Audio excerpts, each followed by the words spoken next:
시청자 여러분 안녕하십니까? 뉴스앤 이슈 시작합니다. 먼저 오늘의 주요 뉴스부터 보시겠습니다. 정부가 행안부 자문위의 핵심 내용인 이른바 경찰국으로 불리는 경찰 지휘 조직 신설에 속도를 내겠다고 밝혔습니다. 이상민 장관은 경찰 지휘는 법에 부여된 권한인 만큼 정부 시행령 개정으로 가능하다고 강조했습니다. 임기를 한 달 가까이 남긴 김창룡 경찰청장이 오늘 오전 사의를 표명했습니다. 행안부 경찰 통제안에 대한 내부 반발과 국기문란 질책에 대한 책임으로 풀이되는데 잠시 뒤 구체적인 입장 발표를 생중계합니다. 윤석열 대통령이 스페인에서 열리는 나토 정상회의에 참석하기 위해 오늘 오후 출국합니다. 모레 한미일 3국 정상회담이 열릴 예정이지만 관심을 모았던 한일 정상회담은 무산됐습니다. 물가와 기름값의 고공행진이 계속되는 가운데 정부가 3분기 전기요금 조정안을 오늘 오후 발표합니다.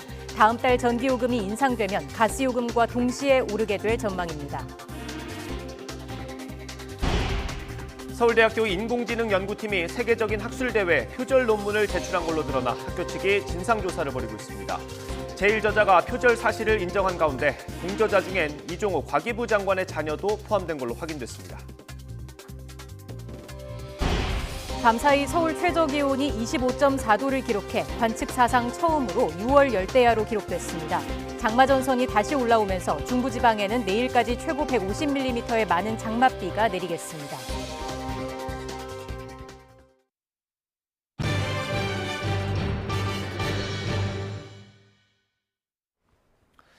네, 오늘 첫 소식입니다. 이상민 행정안전부 장관이 자문위의 경찰 통제 권고안의 핵심 내용인 경찰 지휘 조직 신설에 속도를 내겠다고 밝혔습니다. 이 장관은 행안부 장관의 경찰 지휘는 법에 부여된 권한인 만큼 정부 시행령 개정으로 가능하다고 강조했습니다. 취재기자 연결해서 자세한 이야기 들어보겠습니다. 차유정 기자. 네, 정부 서울청사입니다. 네, 행자부가 경찰 지휘 조직 신설에 속도를 낸다고요? 네, 그렇습니다. 이상민 장관은 경찰 지휘 조직 신설부터 조속히 추진하겠다고 말했습니다. 이 장관은 역대 정부에서 경찰 지휘를 청와대가 비공식적으로 해왔는데 이런 관행을 혁파하기 위해서라고 설명했습니다. 이 장관은 행안부 안에 경찰 조직을 두고 지휘하는데 법률에 근거를 두고 있다고 강조했습니다. 정부조직법에서 장관이 치안에 관한 사무를 관장하고 있고 경찰청의 중요정책 수립에 관해서 직접 지휘할 수 있도록 규정돼 있다고 설명했습니다. 그러면서 법에 부여된 권한을 행사하는 만큼 조직 신설이 정부 시행령으로 추진 가능하다고 강조했습니다. 이 장관은 경찰 지휘 조직 신설 등으로 인한 수사 개입 우려에 대해선 선을 그었습니다. 개별적 사건에 대한 수사에는 행안부 장관을 포함해 누구도 영향력을 미칠 수 없도록 시스템이 구축돼 있다고 강조했습니다. 30여 년 전 치안본부 시절로 회귀한다는 주장에 대해서도 경찰 조직이 과거와는 비교가 불가할 정도로 비대해졌다며 이를 적절히 감독하는 데 필요한 최소한의 조직을 신설하려는 거라고 강조했습니다. 이 장관은 또 경찰청 지휘 규칙 신설에도 속도를 내겠다고 밝혔습니다. 다른 부처 사례와 유사한 수준으로 경찰청장 지휘에 관한 규칙을 마련하겠다고 했습니다.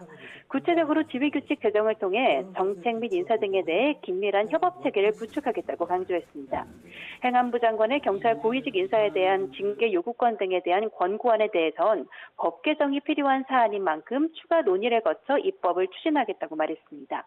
이 장관은 자문위 권고안 등을 추가로 논의할 경찰제도 발전위원회를 구성해 운영할 예정이라고도 덧붙였습니다.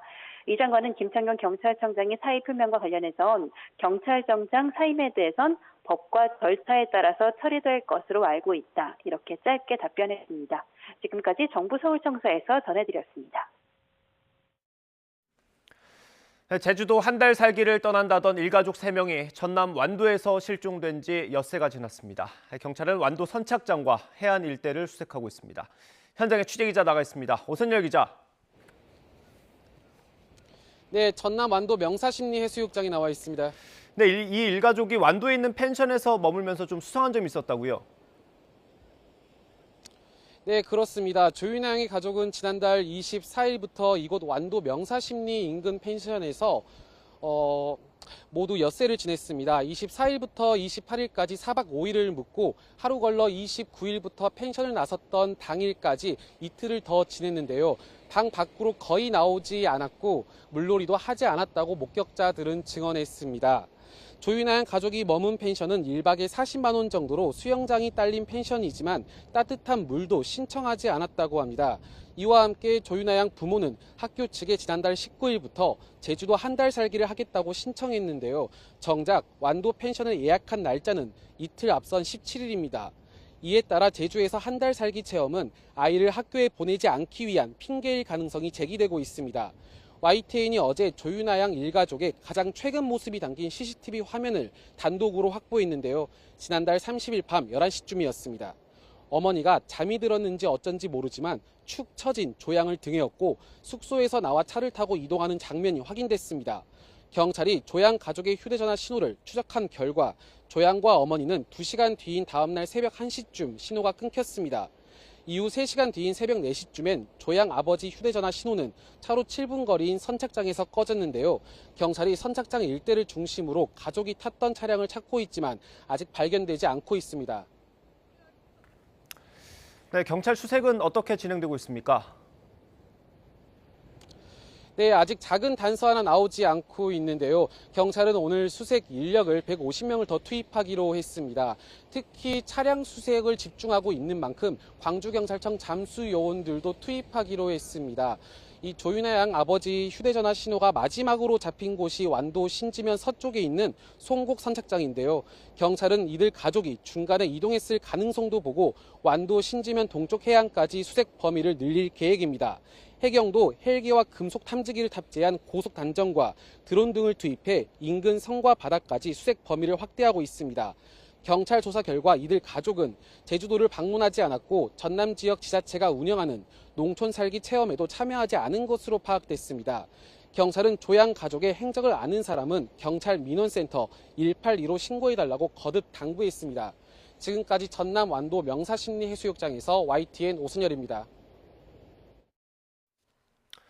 3분기 전기요금 연료비 조정 단가가 오늘 오후에 발표됩니다. 다음 달부터 전기요금이 오르는 건데 한전의 적자 문제를 어느 정도 해결하면서 물가에 미치는 영향을 최소화하기 위해 정부가 인상폭을 어떻게 결정할지에 관심이 쏠리고 있습니다. 취재기자 연결해서 자세히 알아보겠습니다. 이승윤 기자. 네, 경제부입니다. 네, 정부 발표 오늘 오후 3시에 있는 거죠? 네, 방금 들어온 소식인데요. 산업부에서 전기요금 연료비 조정 단가 발표 시각을 정정했습니다. 원래 오늘 오후 3시에 발표할 예정이었는데 오늘 오후 5시로 발표 시점을 정정했습니다. 전기요금은 기본요금과 전력량 요금, 기후환경요금, 연료비 조정요금 등으로 구성되어 있습니다.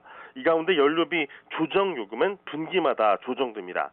이번에 한전이 이 정부에 제출한 조정 단가는 킬로와트 시당 33원입니다. 연료비 요인에 따른 이 적자를 면하려면 3분기 조정 단가를 33원은 올려야 한다는 겁니다. 하지만 연료비 조정 단가 인상폭은 직전 분기 대비 킬로와트 시당 최대 3원, 연간 최대 5원으로 제한돼 있어서 실제로 한전이 요구한 인상 가액은 최대치인 3원입니다. 한전이 올해 1분기에만 사상 최대인 7조 8천억 원의 적자를 냈고 연간 적자 규모가 30조 원에 달할 수 있다는 전망까지 나오면서 조정 단가는 인상될 가능성이 커 보입니다. 앞서 추경호 부총리 겸 기획재정부 장관은 언론 인터뷰에서 차일피일 미룰 수 없기 때문에 조만간 적정 수준의 전기요금 인상안을 발표할 예정이라고 언급했었습니다. 이뿐만 아니라 가스요금 인상도 예정돼 있어서 에너지 비용 부담은 더욱 커질 전망인데요.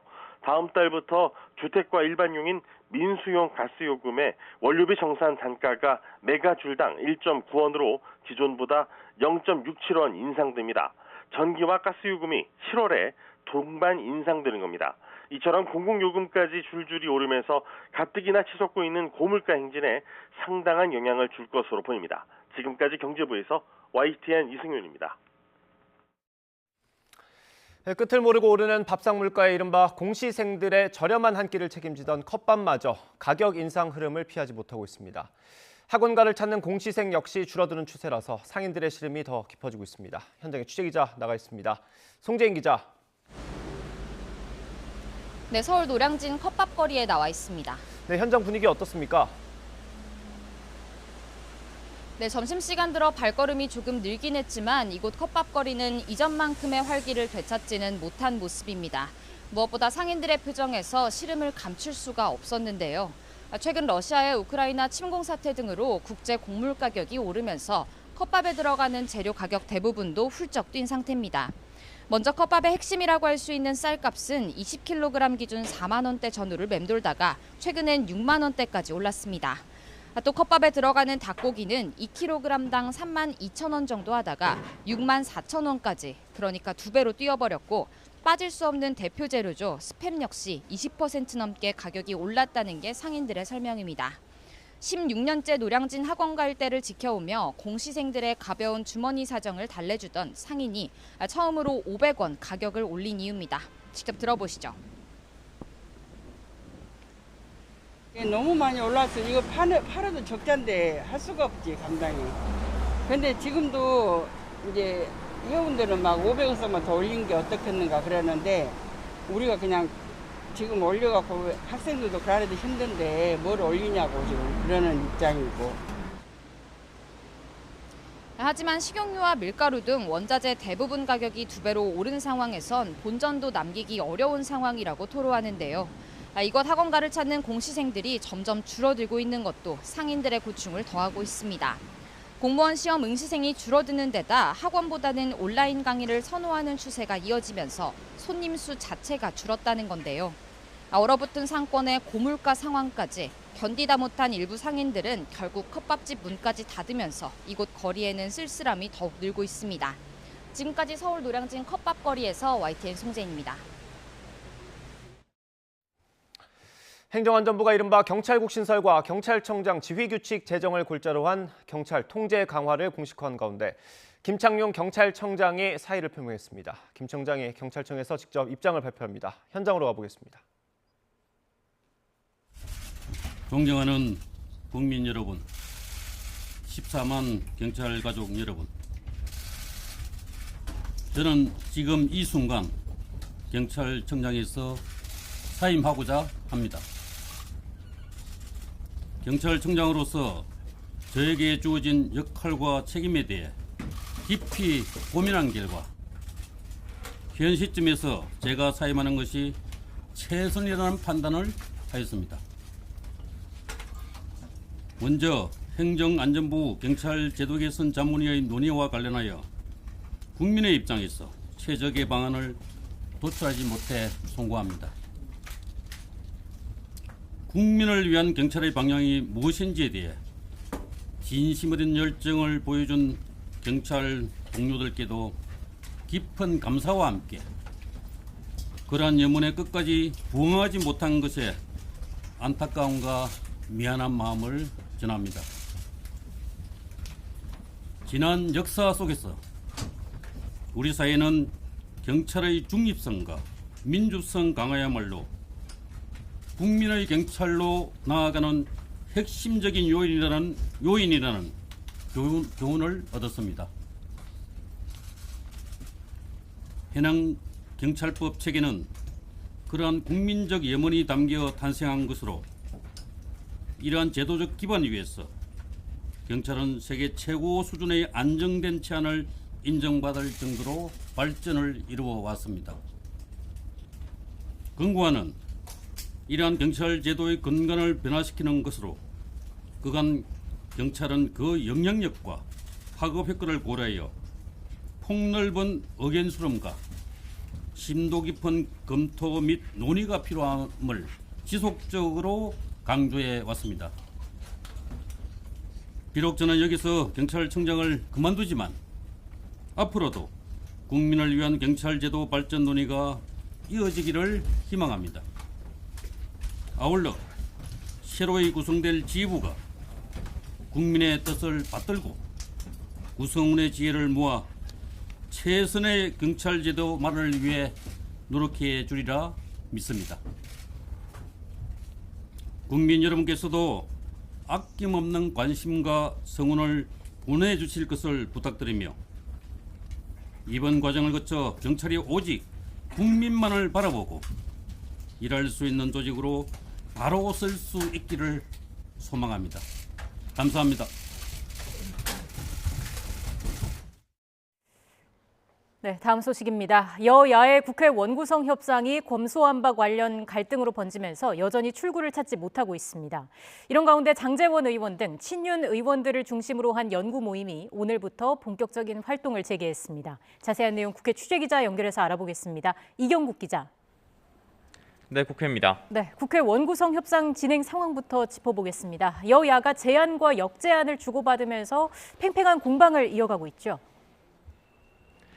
네, 앞서 민주당 법사위원장 자리를 양보하는 대신에 검수완박법 마무리인 사법개혁특위에 참여할 것 등을 국민의힘에 요구한 바 있습니다. 민주당은 오늘 오전을 답변 시한으로 못 박았었는데요. 박홍근 원내대표는 오늘 아침 회의에서 국민의힘이 국회 정상화를 거부한다면 나름의 대응에 나서겠다는 뜻을 밝혔습니다. 들어보겠습니다. 끝내 국회 정상화를 거부한다면 우리로서는 민생과 경제를 더 이상 방치하지 말라는 국민의 명령을 무겁게 새기며 다수당의 책무를 다하는 길에 나설 수밖에 없습니다. 네, 하지만 국민의힘 권성동 원내대표 검수완박 악법 끼워 팔기라고 비판하면서 민주당의 제안 받아들일 수 없다고 강조했습니다. 이어서 민주당을 향해 이렇게 역제안했습니다. 들어보겠습니다. 민주당이 진심으로 법사위원장을 국민의힘에게 반환할 생각이라면 본회의를 열어 국회의장단과 법사위원장을 먼저 선출할 것을 제안합니다. 네, 국민의힘이 제안에 응하지 않자 결국 민주당 박홍근 원내대표 오늘 오후 2시쯤에 원구성 협상 관련 입장을 밝히기로 했습니다. 민주당이 국회의장단 단독 선출을 강행하는 거 아니냐는 분석도 나오고 있습니다. 네, 서해 공무원 피격 사건을 두고도 신경전이 이어지고 있죠. 네, 맞습니다. 민주당은 오늘부터 당내 서해 피격 사건 대응 TF를 가동을 합니다. 앞서 꾸려진 국민의힘 진상조사 TF의 파상 공세에 맞서겠다는 건데요. 우상호 비대위원장과 이 피살 공무원의 유가족 면담이 진행되는 등 민주당도 적극적인 대응에 나서는 모습입니다. 국민의힘도 공세 수위를 더욱 끌어올리고 있습니다. 진상조사 TF를 이끄는 국민의힘 하태경 의원은 여야가 함께 국회 진상조사 특위를 구성하자면서 대통령 기록물도 이 특위를 통해서 공개하자고 민주당을 압박하고 있습니다. 민주당은 국회 차원의 특위 구성에는 부정적인 입장을 밝힌 상황인데요.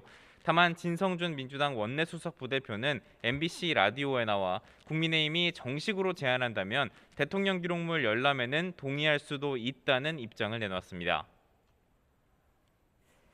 네, 다음으로 국민의힘 소식 살펴보겠습니다. 친윤계 의원들의 연구 모임이 활동을 재개했다고요. 네, 맞습니다. 친윤 핵심이라고 할 수 있죠. 장제원 의원이 이끄는 연구 모임 미래혁신포럼이 오늘 활동을 재개했습니다. 김종인 전 비대위원장 초청 강연을 시작으로 활동을 본격화한다는 계획인데요. 오늘 모임에 권성동 원내대표를 포함해서 국민의힘 현역 의원만 무려 50여 명이 참석을 했습니다. 친윤계 의원들은 물론이고요. 안철수 의원도 함께 자리를 했는데요. 이를 두고 친윤그룹과 안철수 의원이 거리를 좁히면서 이준석 대표를 사실상 압박하는 거 아니냐는 분석까지 나오고 있습니다. 이준석 대표가 주도적으로 추진한 국민의힘 혁신위원회도 오늘 첫 회의를 열고 활동에 돌입합니다. 사조직이라는 비판과 이준석 대표에 대한 징계 심의 등 악조건들을 뚫고 당 쇄신을 이어갈 수 있을지 관심이 주목됩니다. 방금 말씀드린 것처럼 국민의힘 내부의 혼란이 계속되고 있는 상황인데요. 이 같은 혼란이 나토 정상회의 참석차 출국하는 윤석열 대통령 배웅 문제와도 연결되는 모습입니다. 여당 지도부 가운데 권성동 원내대표만 오늘 공항을 찾아서 윤석열 대통령을 배웅할 것으로 전해졌는데요. 대통령실이 이준석 대표의 윤리위 징계 논란 그리고 친윤계와의 충돌 등 정치적인 상황들을 고려해서 거리를 두는 거 아니냐는 해석이 나오고 있습니다.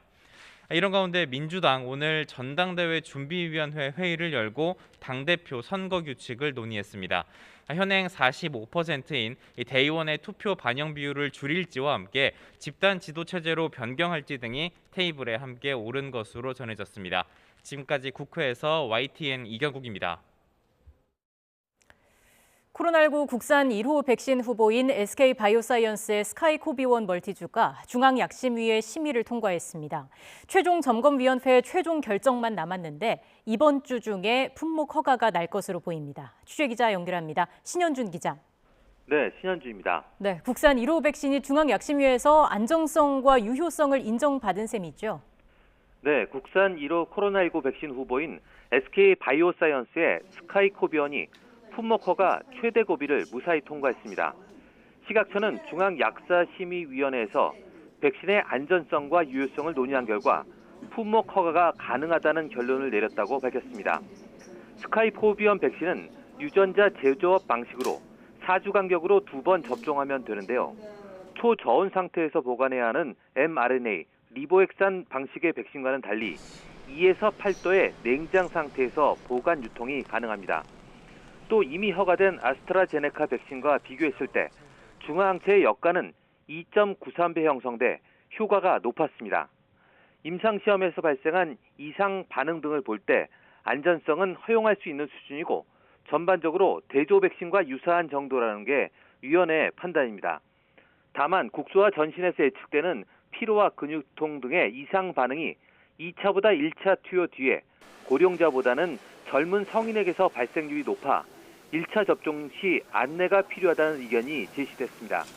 식약처는 이번 자문 결과를 토대로 종합적으로 판단한 뒤 최종 점검위원회를 개최해 허가 여부를 최종 결정할 예정입니다. 네, 이런 가운데 코로나19 신규 확진자는 휴일 영향으로 일주일 만에 3,000명대로 떨어졌다고요? 네, 오늘 0시 기준 신규 환자는 3,429명입니다. 휴일 영향으로 하루 전보다 2,800명 넘게 줄면서 일주일 만에 3,000명대로 떨어졌습니다. 감소세가 완만해졌지만 10,000명 아래 4자릿수 확진자는 18일째 이어지고 있습니다. 이 가운데 국내 발생이 3,315명, 해외 유입이 114명입니다. 해외 유입은 3월 이후 최대였던 전날의 135명에 이어 이틀 연속 3자릿수로 증가 추세입니다. 해외 유입은 지난 8일 입국자의 격리 면제와 국제선 항공편 증설 등으로 입국자가 늘어나는 것으로 분석됩니다. 위중증 환자는 전날보다 14명 증가한 68명으로 16일째 2자릿수입니다. 하루새 숨진 환자는 3명, 누적 24,525명으로 치명률은 0.13%를 유지하고 있습니다. 지금까지 사회 2부에서 YTN 신현주입니다.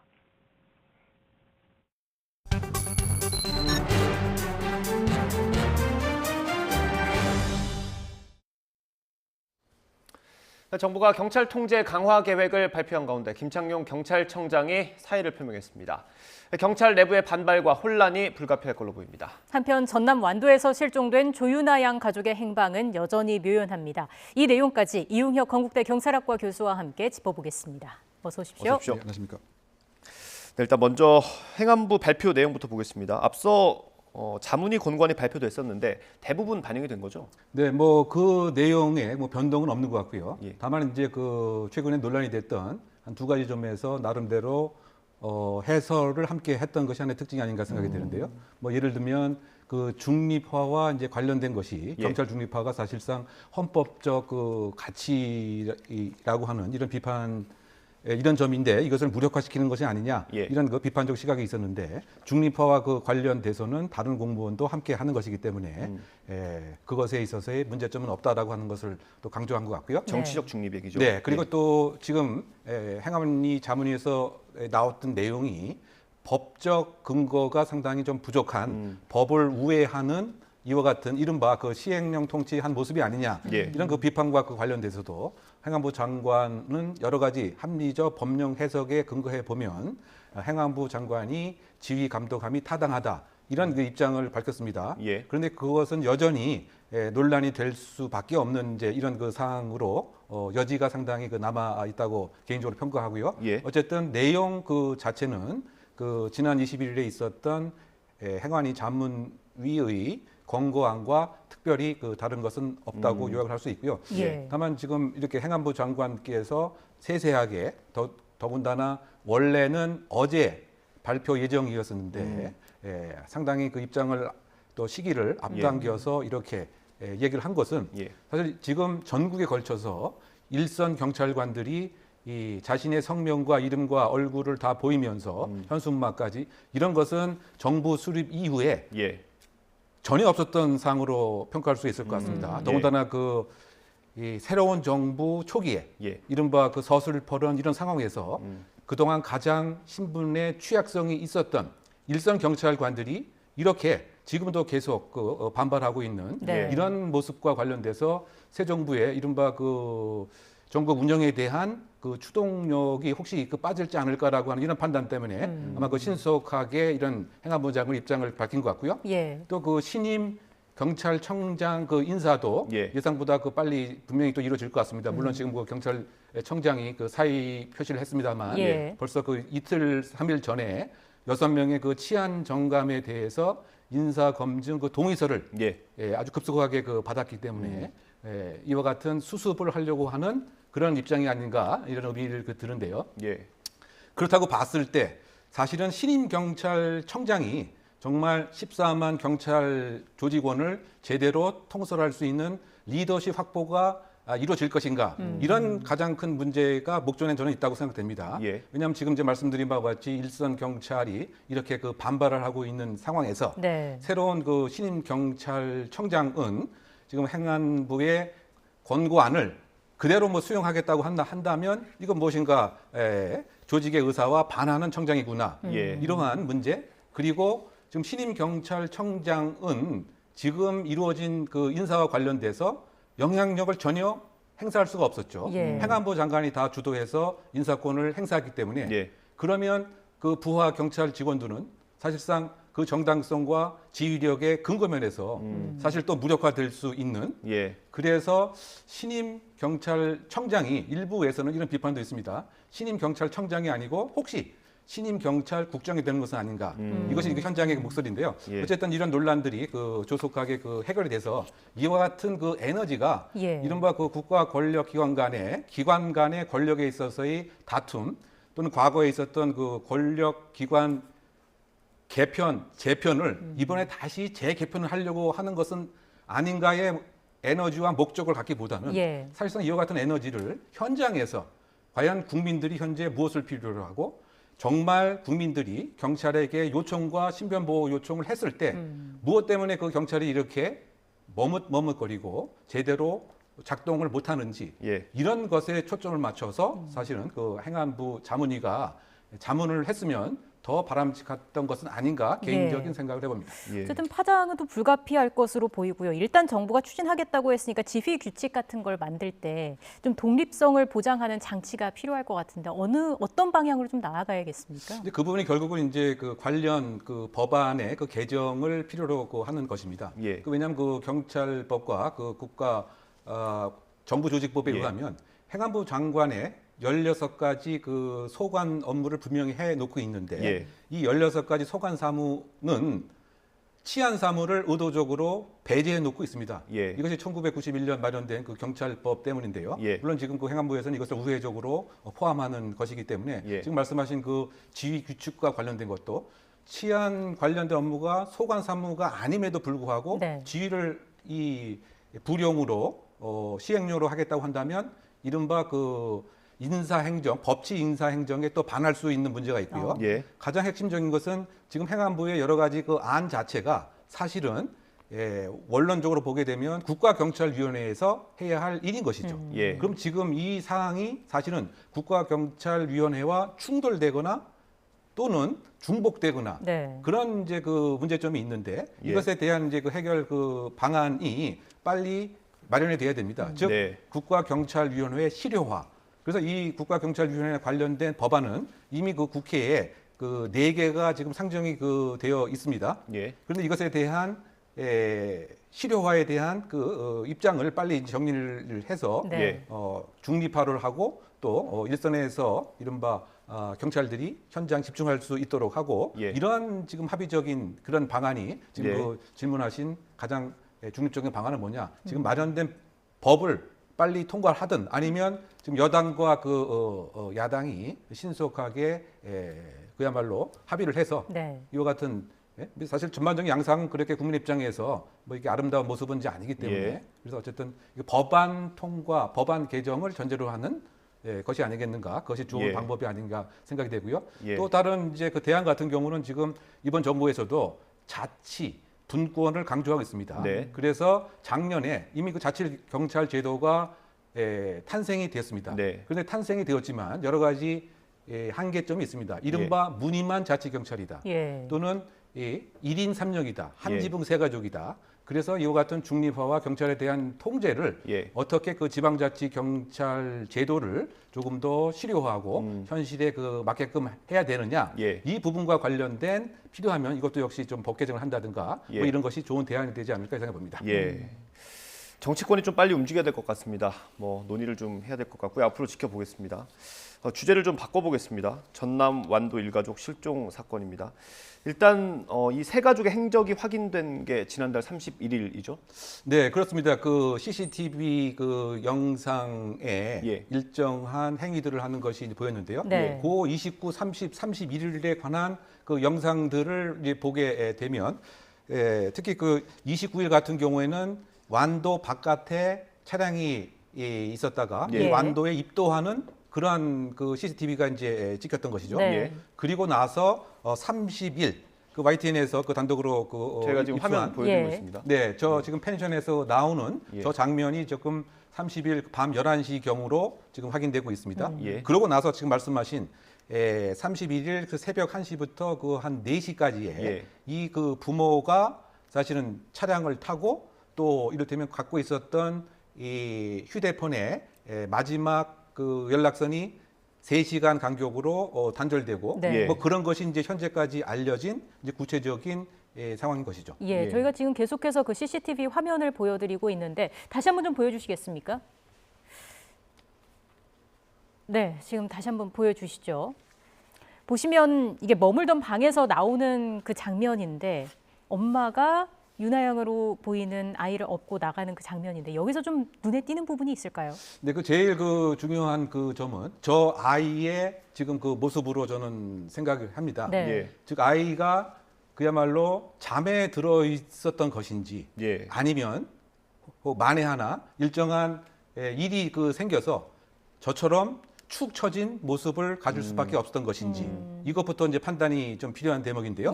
그런데 만약에 지금 그 밤 11시니까 또 초등학교 그 5학년 그 어린 학생이니까 또 일찍 그 자서 잠에 그 취해서 저렇게 그야말로 팔과 다리가 축 늘어져 있지 않습니까? 그런데 지금 보게 되면 발에 그 신발은 신겨져 있는 거죠. 있어요. 그러면 신발을 스스로 신었거나 아니면 신기는 이제 과정에서 뭐 잠이 좀 깰 수도 있고 그렇다 본다면 저렇게 축 늘어진 모습이 아니고 엄마한테 이런 그 매달리는 이런 모습이라든가 그것이 그 일반적인 초등학교 5학년의 모습으로 이제 보이는데 저렇게 축 늘어지게 된 그 이유가 과연 무엇이겠는가? 이제 그 점이 이 사건의 가장 중요한 저는 그 핵심 포인트가 아닌가 생각해 봅니다. 그렇군요.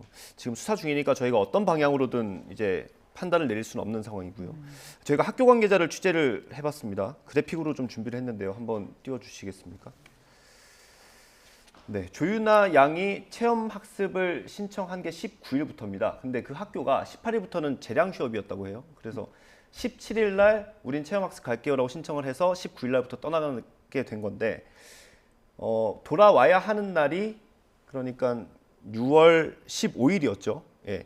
6월 15일이었는데 16일 날 학교를 안 와서 16일 날 학교 선생님이 전화를 해봤을 거 아닙니까? 근데 16일, 17일 그리고 20일까지 윤아 양과 부모의 전화기가 모두 꺼져 있었다는 겁니다. 이건 좀 어떻게 볼 수 있을까요? 그러니까 저 일정을 우리가 이렇게 좀 추정을 해보면 처음부터 의도는 사실상 제주도로 갈 계획이 아니었었고 완도의 어떠한 목적이 선명했다. 이런 해석을 지금 할 수가 있겠죠. 더군다나 지금 그 펜션과 관련된 그 예약도 한 것으로 지금 보도되고 있는 것인데요. 뭐 동일한 펜션인가 여부는 아직 알려져 있지 않지만 그러니까 제주도를 가겠다고 학교에는 얘기를 한 거 아닙니까? 그 체험 농촌 경험으로. 근데 실제 예약을 완도에 17일 날 한 겁니다. 그럼 처음부터 제주도는 관심이 없었고 어떻게 본다면 허위 정보를 얘기를 한 것으로 볼 수밖에 없고요. 그렇다 본다면 이 사건의 또 다른 그 두 번째 포인트 중 하나는 과연 저 가족에게 완도라고 하는 것은 어떠한 의미를 갖고 있는 그 것이었는가. 그 부분도 상당히 그 중요한 것 같습니다. 제주도는 아예 마음속에 중요한 목표가 아니었고 사실은 완도였다. 뭐 그런 것들이 저 일정에서 그 나오지 않습니까? 그렇다고 이제 그 봤을 때 지금 이 가족이 겪고 있는 일정한 어려움은 무엇겠는가? 지금 일 보도에 의하면 그 컴퓨터 뭐 사업을 했습니다만 예.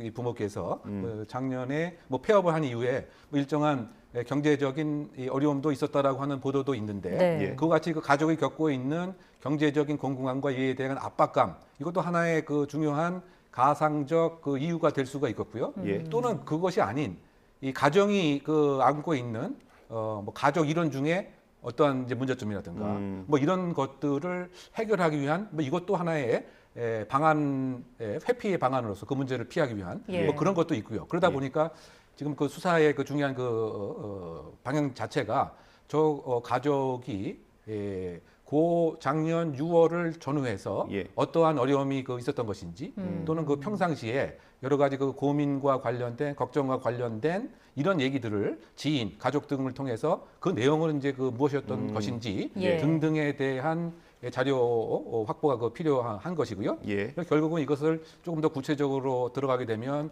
행적 조사를 철저히 하는 것이 그 중요하다고 생각됩니다.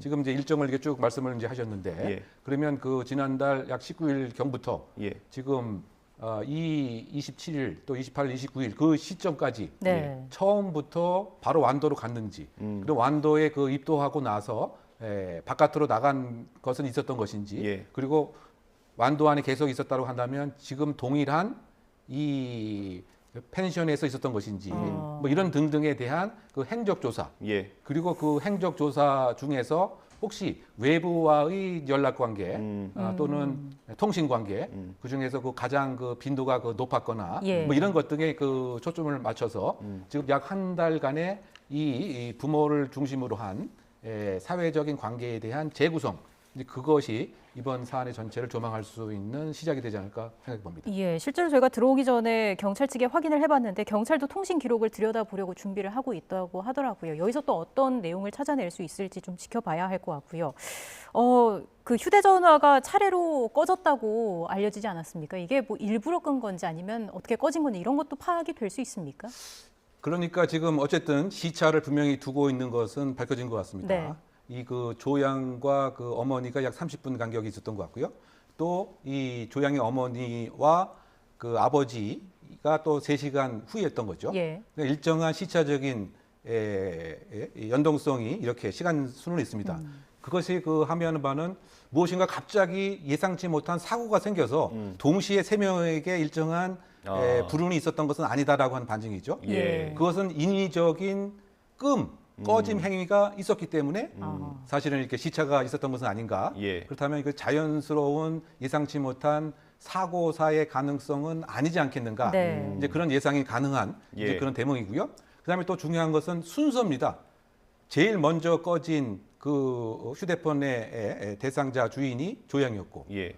가장 마지막은 조양의 그 아버지였다라고 하는 예. 이 점. 예. 이것도 사실은 여러 가지를 그 함의할 수 있는 단초가 됩니다만 아직 그 사실이 확정되지 않았기 때문에 예. 뭐 제가 얘기하는 것은 뭐 적절하지 않다고 예. 생각됩니다. 예. 그 다리가 2개인 걸로 알려져 있지 않습니까? 근데 이게 CCTV가 오래된 거라서 밤에는 뭐 차종도 구분하기 어렵다고 하더라고요. 혹시 밖으로 나갔을 가능성도 있을까요? 그럴 가능성도 배제할 수는 없죠. 더군다나 그 야외에 있는 그 CCTV는 이른바 그 조도라든가 그 이 밀도 자체가 상당히 그 옛날 거를 사용하는 경우가 많이 있기 때문에 예. 요즘 최신 그 CCTV는 야간인 경우에 그 주변도를 이렇게 그 조도를 높여서 예. 정확하게 포착을 할 수 있습니다.만 이런 섬 주변에 있는 CCTV는 그렇게까지 그 정교한 것은 아니지 않을까 저는 그렇게 추정하기 때문에 CCTV에서 제대로 찍히지 않았을 그 가능성도 분명히 그 있다고 생각이 되고요.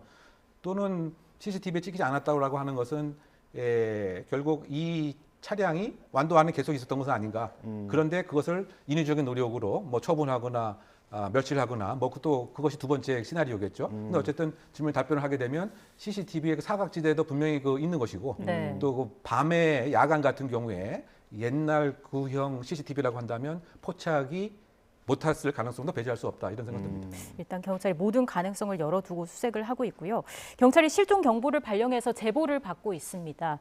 여러분들께서도 다시 한번 봐주시면 좋겠습니다. 자, 조윤아 양의 얼굴 띄워주실까요? 네, 함께 좀 기억을 해주시죠. 140cm에 40kg으로 통통한 체격이라고 합니다. 또 가족이 다 타고 다닌 승용차가 아우디 A6 차량이고요. 번호는 03 한글 5에 8447번입니다. 보신 분들은 경찰 민원 콜센터 182번으로 신고를 해주시면 되겠습니다. 오늘 말씀 여기까지 듣겠습니다. 이웅혁 교수와 함께했습니다. 고맙습니다. 고맙습니다.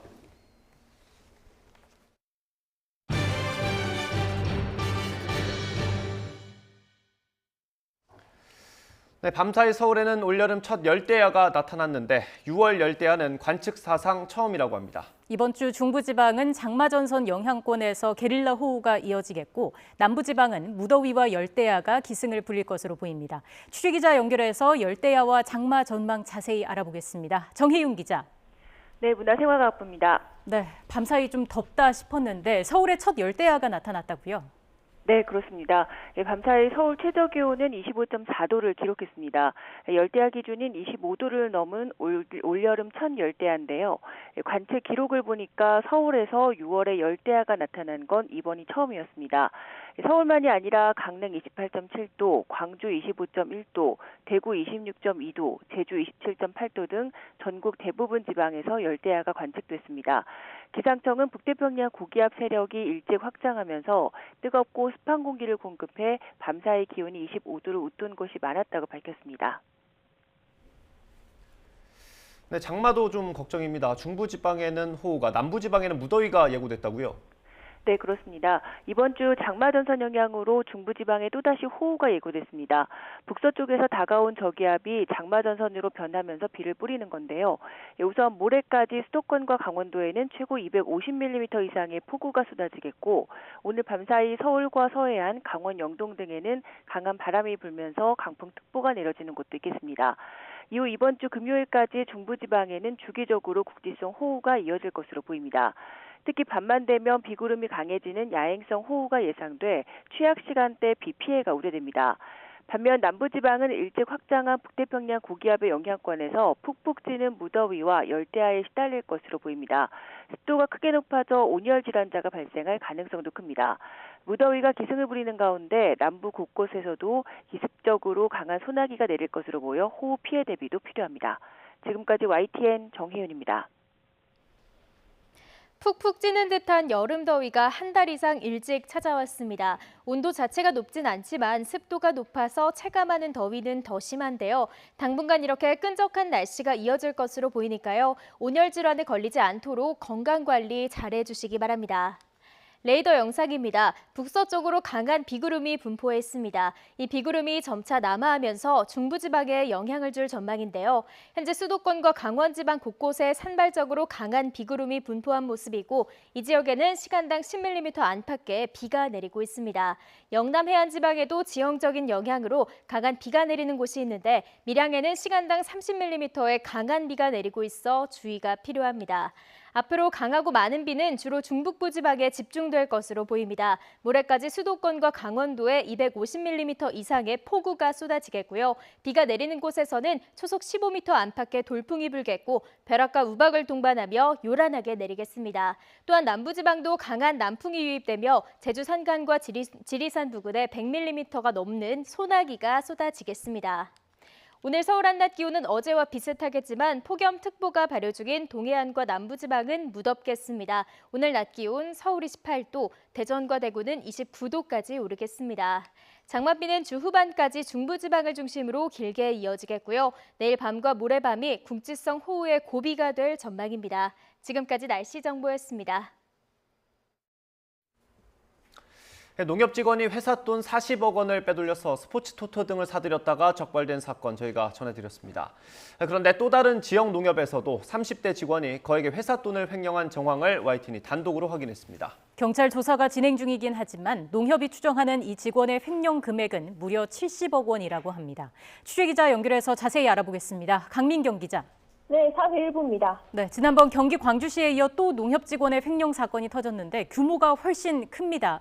이번엔 어디에서 어떻게 발생한 겁니까? 이번 횡령 사건이 터진 곳은 경기 파주시에 있는 한 지역 단위 농협입니다. 이곳에서 근무해온 30대 직원 A씨가 농협추산 수십억 원을 횡령했다가 내부 조사로 적발돼서 현재 경기 파주경찰서에 고발장이 접수된 상태입니다. 이 직원은 지역 농협에서 농산물과 자재, 생활 물자 등의 재고 관리를 담당해 왔는데요. 회계장부를 작성하며 매입 재고 자산을 실제보다 수십 배가량 부풀려서 회사에 구매 금액을 요청한 걸로 알려졌습니다. 회사에서 구매 금액을 받고 나선 실제 매입에 쓴 돈 외에 나머지 자금을 본인 혹은 차명 계좌로 빼돌려서 돈을 빼돌려온 겁니다. A씨가 이런 범행을 저지른 건 무려 5년 전부터인 거로 경찰 조사 결과 확인됐습니다. 회계장부와 재고가 계속 일치하지 않고 최근 금융권 내부의 직원 횡령 사건이 잇따르자 농협 측이 자체 조사를 시작하며 결국 A씨는 꼬리가 밟혔습니다. 지역 농협이 지난주 1차로 확인한 횡령액은 17억 원 규모인데요. 주말에 새 시체 작업을 통해서 추가로 확인해봤더니 횡령 의심 금액은 기하급수적으로 늘어서 70억 원 규모로 추산된다고 농협 측은 밝혔습니다. 이 금액을 토대로 지역농협은 오늘 고발장을 접수했고 또 농협중앙회도 감사와 조사에 나선 상태입니다. 한편 경찰이 파악한 바로는 A씨는 횡령 금액의 상당수를 코인 투자에 썼다고 합니다. 또 외제차 등 사치품을 구매하는데도 횡령한 돈을 썼다고 알려졌습니다. 경찰은 일단 A씨의 횡령을 증빙할 구체적인 자료를 받은 후에 A씨의 신병 확보에 나설 예정입니다. 이어 A씨의 횡령 금액을 되찾는 데 주력하는 한편 내 외부에서 A씨를 돕거나 부추긴 공범이 있는지도 함께 수사할 계획입니다. 지금까지 사회 일부에서 전해드렸습니다.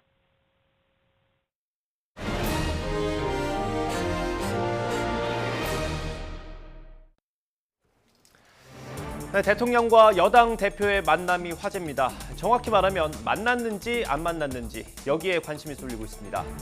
한쪽은 여지를 남겼고 다른 한쪽은 사실이 아니라고 못 박았습니다. 어찌 보면 당연한 두 사람의 소통에 해석이 붙고 궁금증이 커지는 건 이준석 대표의 징계 논의 때문입니다. 여당 대표와 친윤계의 갈등은 신경전 수준을 넘어섰습니다. 이른바 윤심의 이목이 쏠리는 가운데 윤석열 대통령은 오늘 스페인으로 출국합니다.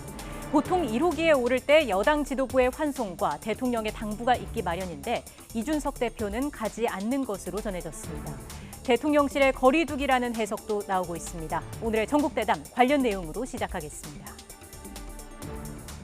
대통령실과 특히 여당 같은 경우에는 제가 누차 밝힌 것처럼 상시적인 소통을 하고 있습니다. 정무 라인을 통해서도 하고 있고 그렇기 때문에 그 상시적인 소통과 최근 당내 현안과는 전혀 무관한데 그것을 엮는 것은 좀 정치적인 의도가 과하다 이런 생각을 하고 애초에 이틀 전부터 왜 이런 것들에 대한 단독 보도가 이어지고 있는지 저는 약간 의아할 뿐입니다. 정무수석한테 가야 되는 것 아니냐 그랬더니 굳이 바쁘면 안 와도 된다 라는 반응이었습니다만은 마침 또 그 시간대에 제 일정이 비어 있어서 저는 참석하기로 그렇게 결정했습니다. 공항에 나가기로 결정했습니다. 성남공항에 나가기로. 다른 분들은 누가 같이 가시는 분 있으세요? 아니 전혀 청와대에서 공식적으로 전혀 요청이 없었거든요. 저희들한테 참석해달라는.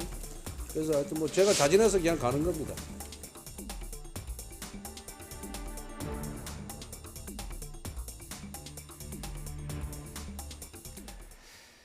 네, 본격적으로 오늘의 정치권 이슈 짚어보겠습니다. 김병민 경희대 개원교수, 서용주 더불어민주당 상근 부대변인과 함께합니다. 어서 오십시오. 어서 오십시오. 안녕하세요. 보통 대통령 순방 전에 여당 지도부가 이제 공항까지 가서 이렇게 만나고 얘기도 주고받고 하는 게 보통인데 이번엔 어떻게 되는 겁니까? 네, 이제 조금 뒤에 출국 예정으로 볼 수 있는데요. 성남공항에서 대통령실에서는 공식적으로 환송에 대한 요청이 없었다고 얘기를 하고 있는 상황이죠. 그러니까 나토 정상회의에 참석하고 또 지금 경제적으로 굉장히 어려운 위기 상황 아니겠습니까? 네. 이 문제에 대해서 국제에 대한 이 전체적인 물가 문제와 국제적인 정세 또 우크라이나 전쟁 등이 다 맞물려 있는 상태 속에서 막중한 책임감을 띠고 이제 출국하는 만큼 여기에 대한 정치적인 이슈로 다른 부분들이 해석될 여지를 좀 줄이려고 했던 게 아닌가 싶습니다. 예를 들어 저 자리에 이준석 대표를 비롯한 지도부가 환송장에 가게 되면 왜 나토 정상회의에 출국하게 되는지에 대한 본질적인 의미들은 이제 퇴색되고 오히려 지역적인 정쟁 국면에서의 이준석 대표 등과의 말단적 이슈 이슈들이 오히려 더 쟁점화될 가능성이 높기 때문에 이렇게 당 지도부가 전체적으로 환송 자리에 가지 않는 것 저는 매우 잘한 일이라고 생각하고요. 하지만 권성동 원내대표 같은 경우는 선거의 시작부터 끝까지 그리고 지금도 윤석열 정부의 성공을 위한 원내대표의 역할들을 다하고 있는 만큼 개별적으로 참석해서 환송으로 그 역할들을 다하는 것 적절한 조치를 취했다고 생각합니다. 예, 뭐 의견이 분분합니다. 일각에서 양측의 불편한 기류와 무관치 않아 보인다 이런 이야기도 있고요. 어떻게 보셨습니까? 불편한 기류와 무관하지 않습니다. 그렇게 보고 있고요. 일단 현재 보면은 지금 이제 해외 순방 자체가 첫 일정이잖아요. 이런 경우는 뭐 가서 정치적 입장이 있다 손 치더라도 당 대표가 기본적으로 관행적으로 가서 배웅도 하고 그런 이제 그림을 잡아주는 것이죠. 그다음에 원내대표 권선동 원내대표가 시간이 나서 간다. 그럼 이준석 대표는 없었을까요? 없는 시간도 만들어야죠. 근데 보면은 대통령실과 지금 이준석 대표가 좀 불편한 부분들이 있을 것이고 제가 봐서는 원내대표 권선동 원내대표가 윤핵관이라고 알려져 있잖아요. 핵심 관계자다. 하지만 이준석 대표는 본인은 윤핵관이라고 최근에 주장을 하고 있지만 이 만남에서 배웅해서 배제된 부분들은 윤핵관으로 보기는 힘든 것 같다라는 판단을 하지 않았냐. 대통령실에서 좀 거리를 뒀다고 보고 있고요. 지금 이제 7월 7일 날 윤리위에서 이제 결정이 나는데 그런 부분들에 있어서 이준석 대표가 최근에 보여준 여러 가지 상황들이 좀 다급한 것 같아요. 그러니까 지푸라기라도 잡고 싶은 심정으로 여기저기 좀 이렇게 이제 윤석열 대통령과의 만남을 통해서 본인의 입지를 좀 다시 재확인하고 싶어 하고 그다음에 최근에 이제 SNS에 여러 가지 올렸잖아요. 뭐 흰머리카락 세 가닥, 그다음에 그 간장 한 종지를 맞춘다. 이런 부분들이 결국에는 본인이 지금 윤리위의 어떤 판단들에 있어서 안 좋은 기류를 뭐 느끼고 있는 게 아닌가. 그래서 제 생각에는 큰 의미까지는 뭐 둘 건 아니지만 최소한 대통령실이 당내 문제는 당내에서 해결해라라는 어떤 메시지를 준 게 아닐까 그렇게 보고 있습니다. 잠깐 언급을 해주셨는데 윤석열 대통령과 이준석 대표 비공개 만찬 왜 같은 사안을 놓고 입장이 다른지 좀 궁금합니다. 일단 언론을 통해서 그런 것이 아니냐 이렇게 보도가 된 바 있습니다만은 대통령실 대변인실에서 공식적으로 그런 사실이 없다고 확인을 했고요. 이준석 대표 입장에서도 이 없는 것이 아니다라고 이제 단언한 것이 아니라 애둘러서 당 대표, 그러니까 정당과 대통령실 간에는 소통이 늘 이어지고 있다라는 방식으로 이제 얘기를 한 것 같습니다. 구태여 윤석열 대통령과 거리감이 있다라고 이제 비춰지지 않기 위한 메시지를 이준석 대표가 낸 것이 아닌가 생각이 되고요. 이준석 대표는 우크라이나에 다녀오고 난 다음에 당의 지도부들과 함께 윤석열 대통령과 오찬을 가지지 않았습니까? 공식적인 자리에서 또 이야기를 했던 만큼 구태여 지금 시기에 비공식적인 만찬을 가지거나 해서 정치, 정쟁의 한가운데에 대통령을 끌어당길 하등의 이유가 없다고 생각하고요. 오늘 이제 나토 정상회의에 참석하고 있는 이 내용들뿐 아니라 앞으로도 해결해야 될 경제적 문제가 산적해 있는데 여기에 지금 국민의힘 전체가 이준석 대표를 중심으로 자칫 내분에 쌓이는 것처럼 비춰지게 되는 게 국민께 굉장히 송구한 상황이기 때문에 이런 일들로부터는 단호하게 좀 선을 긋는 모습들을 계속해서 보이고 있는 것이 아닌가 싶습니다. 자, 이런 가운데 오늘 최재형 의원을 위원장으로 하는 국민의힘 혁신위원회가 첫 회의를 갖습니다. 오늘 아침 최재형 위원장의 인터뷰가 있었는데요. 함께 들어보고 오겠습니다. 혹여라도 당대표의 상황이 바뀌는 뭔가 안 좋은 상황으로 바뀌는 그런 상황이 펼쳐진다고 해도 혁신위라는 배는 계속 간다. 오히려 더 혁신의 역할이 더 중요해지지 않겠습니까? 하필 같은 날 혁신위 회의 열리고 포럼 열리고 이러다 보니까 이거 혁신위에 대해서 견제하려고 장제원 의원이 포럼 띄운 거 아니야? 뭐 이런 얘기하는 분들도 계시고. 전혀 그렇지 않고요. 우선 아마 오늘 장 의원이 포럼 한 거는 아마 오래전에 날짜는 픽스돼 있었을 겁니다. 둘 사이의 상관관계 연결지어서 생각하시는 거는 전혀 사실과 다른 겁니다. 재미있는 소설입니다. 네, 오늘 혁신위가 출범을 합니다. 윤리위 결과에 따라서 혁신위의 동력이 좀 달라질 수 있지 않겠느냐 이런 관측도 나오고 있는데 최재형 위원장이 혹여나 윤리위로 당대표 상황이 바뀌면 어쩌냐 이런 질문에 오히려 혁신위 역할이 더 중요해지지 않겠느냐 이런 말을 했습니다. 밖에서 봤을 때 어떻게 보시는지요? 그러니까 이제 국민의힘의 혁신을 띄운 분이 이준석 대표죠.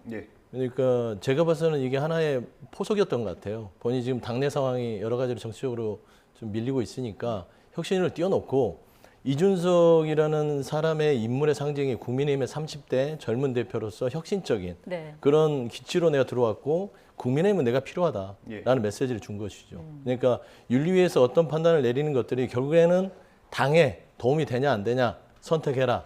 혁신의 주체는 나만이 할 수 있고 나를 잃었을 때는 국민의힘 자체가 손실이 있을 것이다. 라는 저는 메시지를 던졌다고 봐요. 그래서 혁신 자체가 지금 이제 뭐 교묘하게 미래 포럼과 같이 공교롭게 일정이 같았지만 저는 뭐 그게 꼭 장제원 의원이 그걸 막기 위해서 맞불러 건 아닌 것 같아요.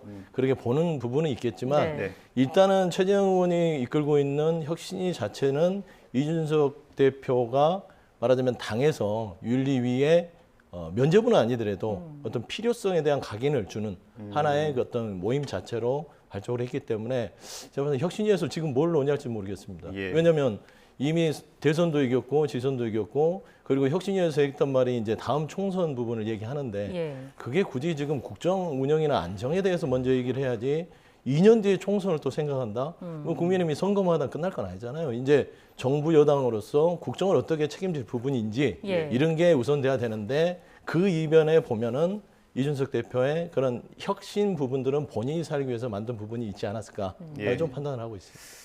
네, 혁신위와 장제원 의원의 포럼. 최재형 의원 말처럼 재밌기는 하거든요. 이 포럼에 가신 분들을 봤더니 일단 김종인 전 위원장이 거기서 연사로 나서고요. 원내대표도 간 것 같고, 그리고 최재형 위원장도 갔고요.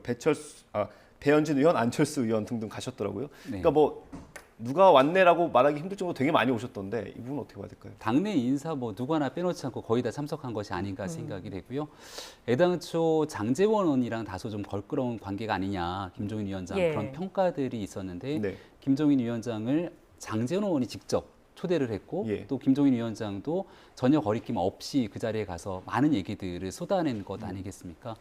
조금 전에 이제 혁신에 관한 얘기들과 최재형 위원장에 관한 얘기를 했는데 김종인 위원장께 얘기를 들어보니까 최재형 위원장이 김종인 위원장을 찾아와서 어떻게 혁신위를 끌고 가면 좋을지에 대한 고민을 한번 털어놓은 적이 있다고 합니다. 자문을 구한 겁니다. 자문을 구했을 때 김종인 위원장의 대답은 당의 정강 정책을 좀 잘 살펴봐라. 그러니까 과거에 있었던 미래통합당에서 국민의힘이라고 하는 정당으로 탈바꿈만 되는 당명에 관한 교체도 있었지만 그 당의 철학을 상징하는 당의 강령과 기본 정책들을 완전히 뒤바꾸게 되는 정강 정책의 변화들이 있었습니다. 김종인 위원장 시절의 일이죠.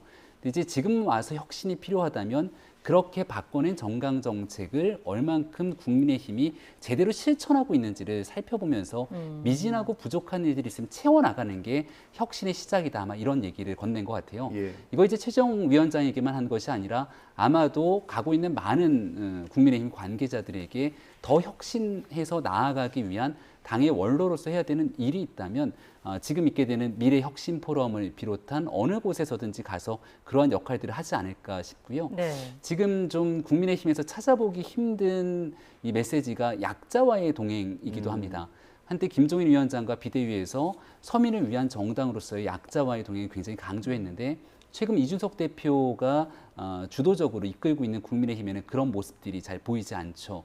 그리고 양 진영과 극단적인 갈등들은 심화됐지만 이를 포용하고 통합적으로 풀어내는 정치엔 또 미숙한 부분들이 있습니다. 그러니까 이런 일들에 대한 조언들을 바탕으로 집권당이 됐기 때문에 경제를 살리고 그 이후에 총선까지 가기 위해서 필요한 일에 대한 조언들을 했을 거고 이런 역할들은 사람과 진영에 따라서 메시지가 달리 갈라지는 것이 아니기 때문에 아마 국민의힘 입장에서는 어떤 누구든지 간에 앞으로 윤석열 정부에 성공하는 정당으로 뒷받침되기 위해서 필요한 역할을 할 사람이 있다면 누구도 배제하지 않고 목소리를 들이려는 노력이 매우 중요하다고 생각합니다. 여기서 안철수 의원이 또 궁금한데 당 일각에서는 친윤계 일부가 안 의원과 전략적 동맹을 맺고 있다 이렇게 좀 보는 시각이 있는 것 같아요. 내부 사정 좀 더 잘 아실 테니까요. 어떻습니까? 지난 대통령 선거를 생각해 보면 여러 평가들이 있었겠습니다만 안철수 당시 후보가 끝까지 완주하게 됐으면 대통령 선거 결과는 어땠을까 생각하기에 따라 아찔할 수도 있다고 저는 생각을 합니다.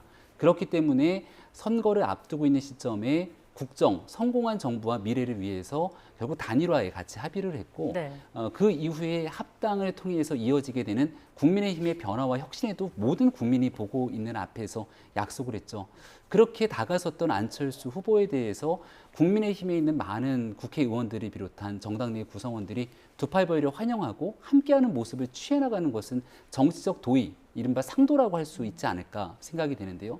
만약 그렇게 단일화가 끝나고 들어왔던 안철수 위원장에게 자 이제 모든 것들 선거도 끝났고 인수위원장직도 했으니 모든 것들 다 정리하고 빚 갚은 것 아니냐라는 방식으로 나가게 된다면 국민들이 어떤 인식으로 바라보겠습니까? 그러니까 여기에 대한 기본적인 역할들을 해나가는 일들을 너무 좀 극단적인 정치 논리로 바라보게 되는 것들은 뒤로 물릴 필요가 있다고 말씀드리겠습니다. 네. 근데 당내 갈등은 계속해서 좀 커지는 모습이에요. 뭐 상대당이긴 하지만 비공개 회의에서 있었던 내용들이 이제 언론 보도로 나오면서 좀 신경전이 있었고요. 공개적인 자리에서 또 갈등을 표출되기도 했고요. 이번에 뭐 SNS나 이제 뭐 언론 인터뷰를 통해서 좀 직격하기도 했는데 어떻게 보십니까? 좀 걱정이 되죠. 왜냐하면 지금 나라 살림 자체가 너무 힘들잖아요. 근데 집권 여당이 되신 지가 지금 한 달 반이 넘어갔는데 왜 선거를 다 이기고 나서 이렇게 권력 쟁투를 할까요? 대부분 지고 나면 자중질환이 일어나서 네 책임 내 책임 공방을 하는 건 맞는데 네. 다 이겨놓고 나서 본인들이 어떤 권력 암투, 그러니까 이준석 대표를 몰아내는 부분들 보면은요. 그다음에 윤핵관이라고 하지만 친윤 그룹들이 들어와서 어떤 치열하게 서로 흔들면서 싸우고 있지 않습니까? 예. 이준석 대표와 배현진 최고위원이 그 공개석상에서 국민들 다 보는데 그런 말하자면 추태라고 볼 수도 있습니다. 애들 같은 치기 어린 모습들이 보이는 게 과연 안정적으로 국정을 운영할 만한, 맡길 만한 당으로 볼 수 있냐. 이런 부분에서는 굉장히 국민 한 사람으로서도 우려스럽고 예. 많은 정치권에서도 저희 민주당에서도 이래서는 안 되는데 예. 조금 더 제자리로 돌아와야 되는데 이런 부분들이 너무 지속되고 있어요. 특히나 이제 여당 대표로서 성상남북 부분들이 윤리의 7월 7일 앞두고 있으면서 계속 이 윤리를 안에서 흔들고 인정 못하고 또 그리고 나서 그걸 좀 진중하고 무거운 자세로 받아들이면서 본인이 책임질 부분들은 책임지면 되는데 그걸 인정할 수 없다. 또 빨리 하자. 오락가락하고 그다음에 본인에 대해서 조금 적대감이 있는 의원들에게 말하자면 좀 비아냥되거나 예. 어떤 메시지를 하는 것들이 집권 여당의 대표로서의 자세로는 조금 아쉽다. 많이 아쉽고요. 예. 민주당은 그렇습니다. 일단 저희가 이제 우상호 비대위원장이 오신 지가 지금 한 달이 안 됐죠. 예. 했을 때 오자마자 했던 말이 국민의힘에게 제안했던 게 그겁니다. 민생부터 챙기자. 그래서 민생 부분에 있어서 특위 같은 걸 구성해서 좀 빨리 만나서 그 부분에 대해서 고유가, 고금리, 고물가 이 부분 어떻게 할 건지 우리 머리 좀 맞대자.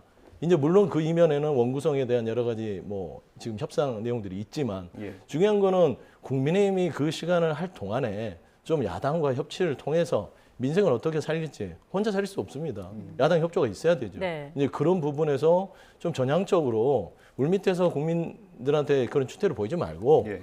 그거는 빨리 내부에서 정리를 해서 이렇게 한쪽으로 제껴놓고 민주당하고 이 민생에 대해서 좀 한번 해보자 해서 서로 민생을 가지고 헤게모니 싸움을 벌이면 얼마나 좋겠어요. 근데 그런 모습들을 집권 여당이 보여주지 않기 때문에 국민이 불행하다. 좀 그렇게 보고 있습니다. 상대 당으로서 느끼는 어떤 아쉬운 점들을 말씀을 해주셨고요. 그럼 지금부터 민주당 이야기를 해보겠습니다. 이번 주도 전대를 앞두고 이재명 의원의 출마 여부가 가장 큰 관심이 될 것 같습니다.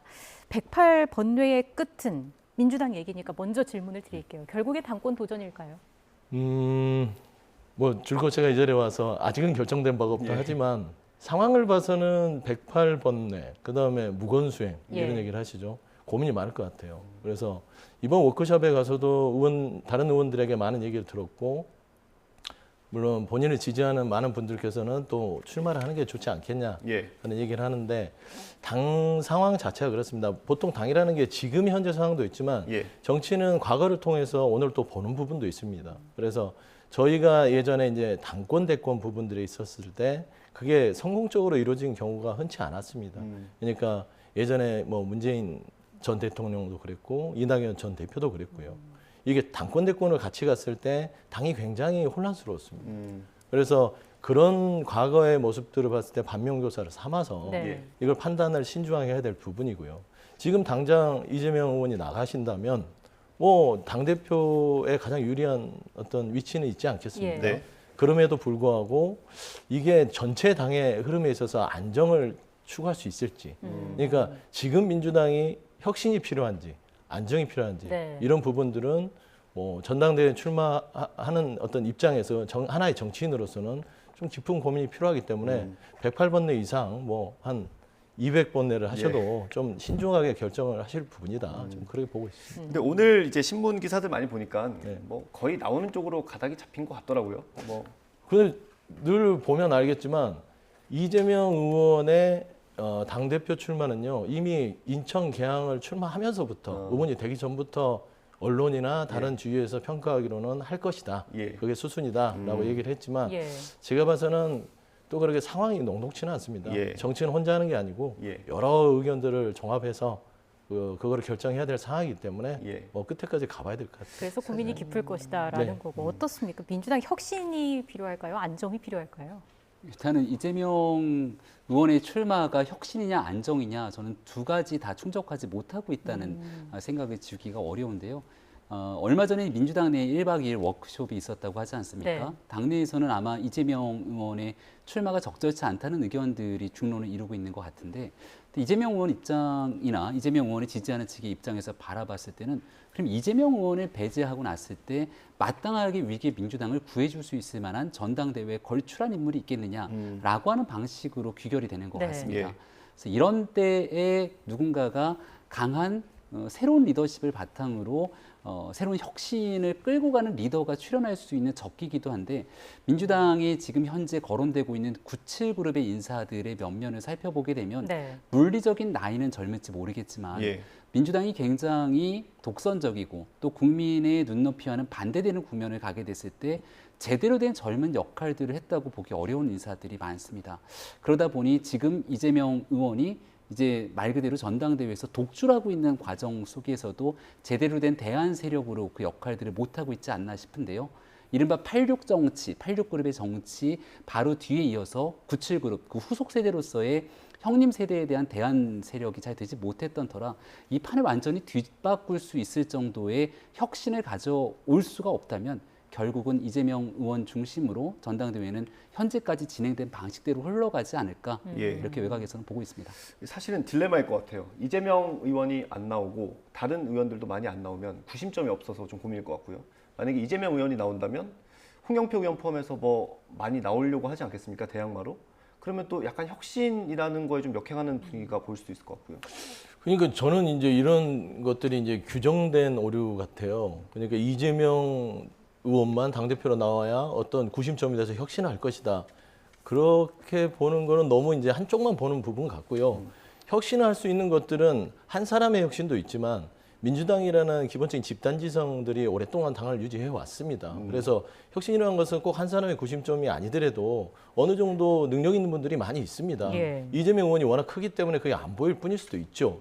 하지만 분명히 어떤 이재명 후보가 나온다 안 나온다의 거치에 따라서 인물이 없다? 그러진 않고요. 충분히 인물도 있고 그리고 그 좀 부족한 부분에 인물이 나와서 당의 혁신과 안정을 동시에 집단지성을 통해서 당을 이끌 수 있다라고 보고 있는데 지금 이제 관전은 이재명 의원 자체에 대해서 당대표가 나오냐 안 나오냐를 이거는 민주당뿐만 아니라 국민의힘도 그걸 보고 있고 국민들 자체도 관심사가 되기 때문에 이런 부분에서 좀 하여튼 과도한 관심에서의 어떤 나머지 후보들이 사라져 버렸어요. 저 솔직히 말씀드리면 70 세대들이 물리적 나이에 대해서 세대 교체는 저도 동의하지는 않습니다. 담론의 교체가 돼야 되죠. 그래서 예전에 86 세대들이 했던 어떤 정치 민주화에서 70 세대들이 주장하는 새로운 담론이 무엇인가 그런 담론을 통해서 당원과 국민들한테 선택을 받는다면 그 혁신의 주체가 꼭 누구 개인이 아니더라도 충분히 민주당은 변화하고 혁신할 수 있는 기반은 될 수 있다. 나는 좀 판단을 하고 있습니다. 그리고 앞서 이재명 의원이 지지자들 사이에서는 또 응원을 받고 있다 이런 이야기 짧게 해주셨는데 당내에서 팬덤 정치와의 결별이 필요하다 이런 목소리가 계속해서 나왔잖아요. 박지원 전 위원장도 그동안 이와 관련해서 강한 비판을 해왔는데 이원욱 의원이 박 전 위원장 겨냥해서 이재명 의원 앞에서는 한없이 약해진다 이런 비판을 했더라고요. 이거는 어떻게 좀 봐야겠습니까? 그러니까 왜 자꾸 이원욱 의원이 박지원 위원장을 되게 아끼시는 것 같아요.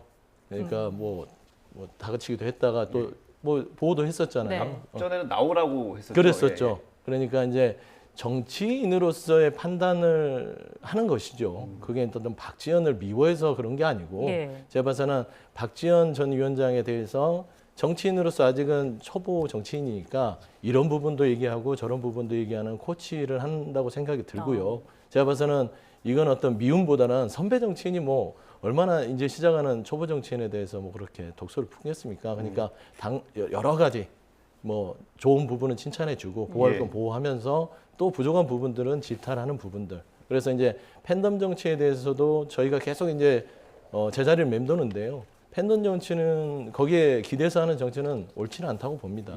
그러니까 전체의 많은 의견들을 일반적인 의견들이 모여져서 그게 외화되는 게 말하자면 합리적인 수준이 되겠죠. 하나의 극단적인 어떤 매니아층에 있어서 거기만 나를 너무 좋아하는 사람만 의견을 듣고 거기에 따라가는 것들은 뭐 솔직히 합리적인 정당 정치가 가능하다고 볼까요? 그러지는 않을 것 같고요.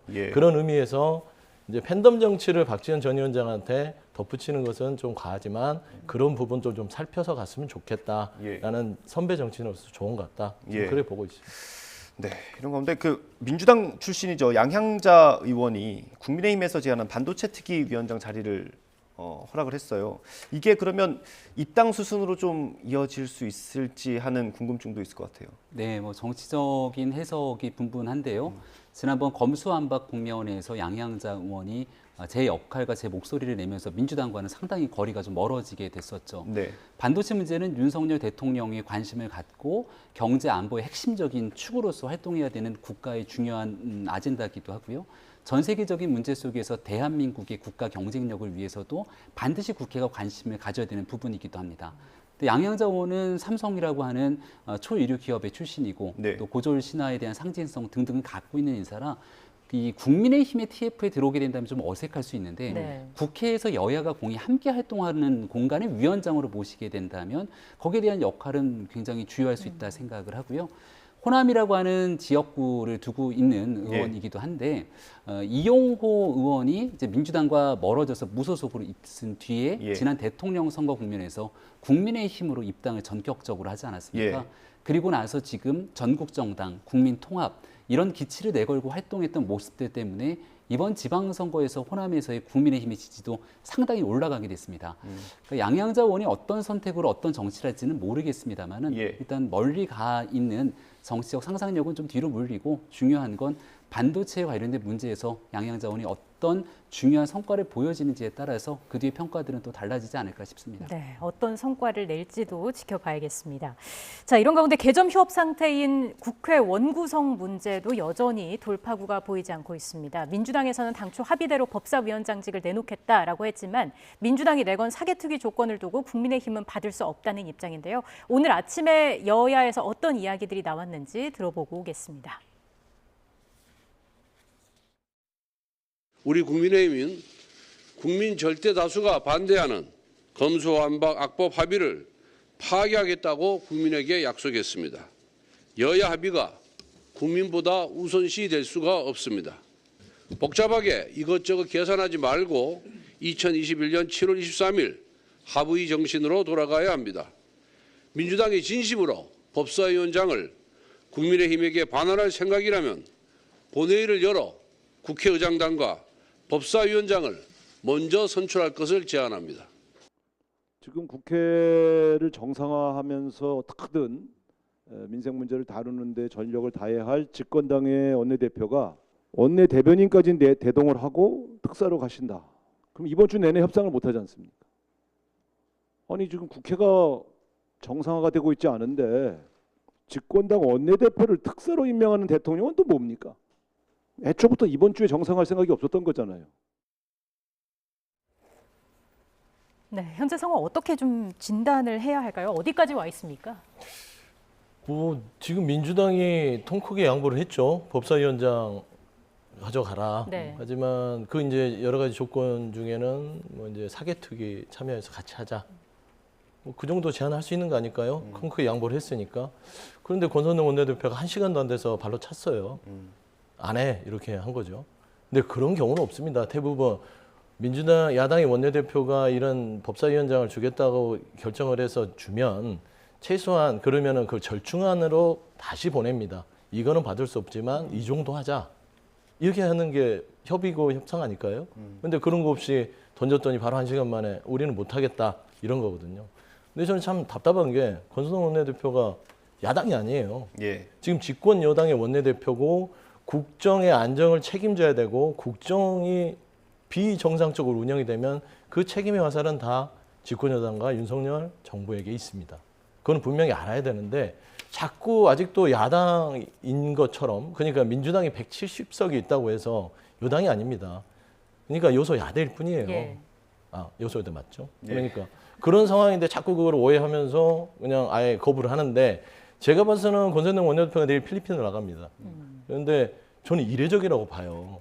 지금 원구성도 안 되고 국회가 정상화되지도 않았는데 집권여당의 원내대표가 필리핀 특사로 갑니다.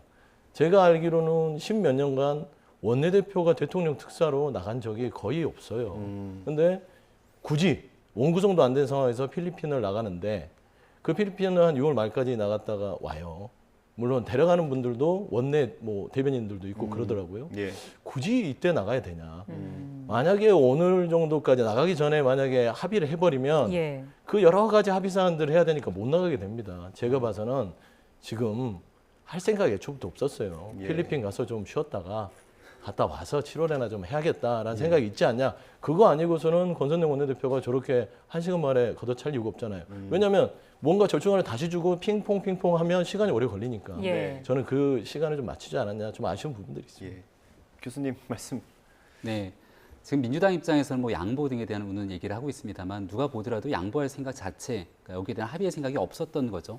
그리고 어린 시절 이솝우화에서 여우와 두루미에 대한 우화를 보면 손님을 초청해서 먹을 것을 내어주지만 절대 먹을 수 없는 용기에 내어주는 그 모습들을 보고 있는 상황으로 비춰집니다. 예. 그러니까 민주당 입장에서는 법사위원장을 내주는 조건으로 사개특위를 열고 지난번 검수완박 국면에 있어서 절대로 받아들일 수 없고 헌재에 대한 권한쟁의 심판 청구를 했던 내용들까지 취하라고 얘기를 하고 있는 상황 아니겠습니까?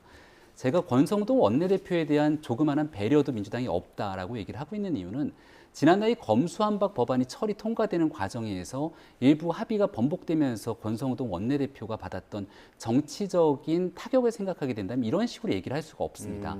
여기서 만약 조금이라도 작은 합의를 받아들이는 순간 당내 그리고 지지층들로부터 상당히 정치적인 위험, 어려움이 놓이게 될 텐데 애당초부터 할 생각이 없었기 때문에 권성동 원내대표를 약올리는 듯한 방식으로 이렇게 진행하고 있는 것이 과연 온당한 것인가?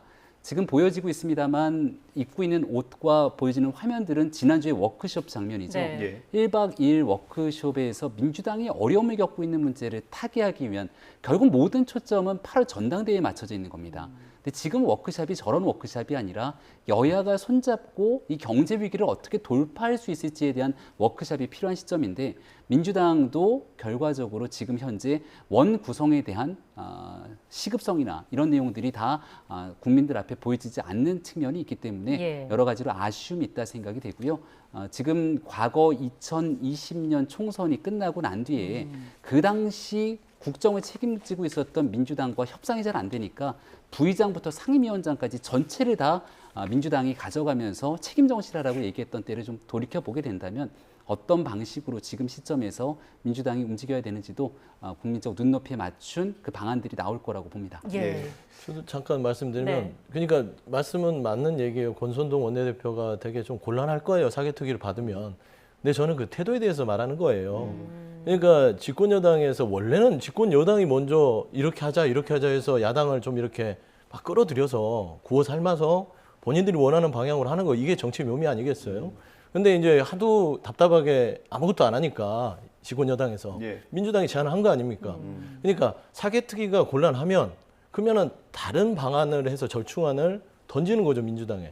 그러면서 이루어지는 게 협의인데 그 자체를 아예 거부한다는 자체는 과연 원 구성, 국회 정상화를 바라는 마음이 국민의힘이 없다고 보는 걸 수밖에 없어요. 야당은 솔직히 말씀드리면 정부 여당에서 어느 정도 양반을 갖고 와야 따라갈 거 아닙니까?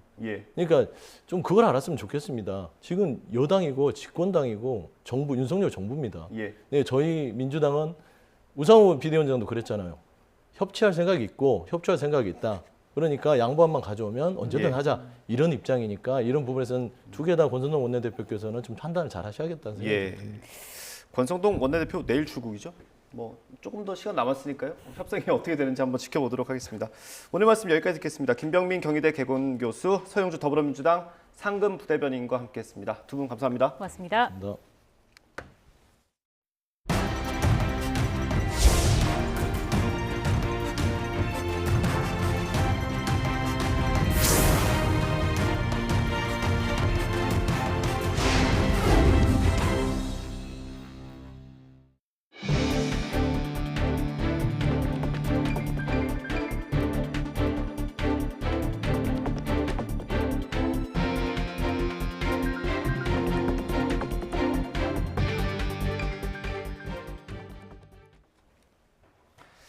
이상민 행정안전부 장관이 행안부 자문위에 경찰 통제 권고안과 관련해 경찰 지휘조직 신설과 경찰청 지휘규칙 제정에 속도를 내겠다고 밝혔습니다. 이 장관은 오늘 정부 서울청사에서 이 같은 내용을 담은 행안부의 입장과 향후 추진 계획을 발표했습니다. 다만 감찰과 징계 부분은 법률 개정이 필요한 사항이므로 추가적인 논의를 거쳐 입법을 추진하겠다고 설명했습니다.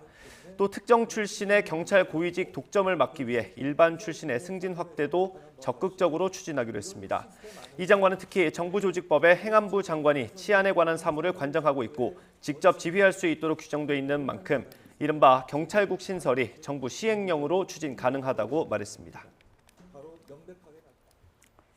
행정안전부의 경찰 통제 강화 논란이 계속되는 가운데 김창룡 경찰청장이 오늘 사의를 표명했습니다. 김 청장은 입장문을 통해 경찰의 중립성과 민주성 강화야말로 국민이 바라는 경찰 제도의 핵심이라면서 이번 권고안이 이러한 핵심 가치를 해칠 수 있다고 우려했습니다.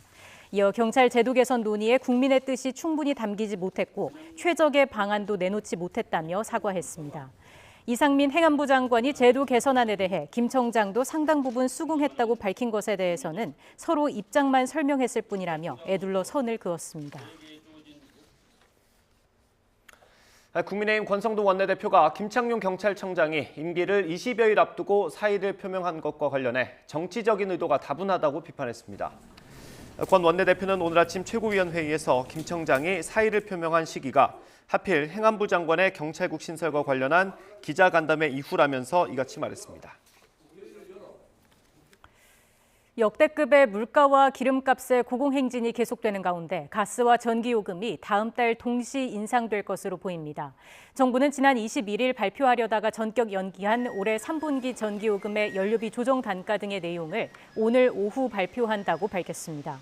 앞서 추경호 부총리 겸 기획재정부 장관은 한 방송사에 출연해 전기요금 인상을 해야 한다며 차일피일 미룰 수 없기 때문에 조만간 적정 수준의 전기요금 인상안을 발표할 예정이라고 밝혀 요금 인상을 기정사실화했습니다.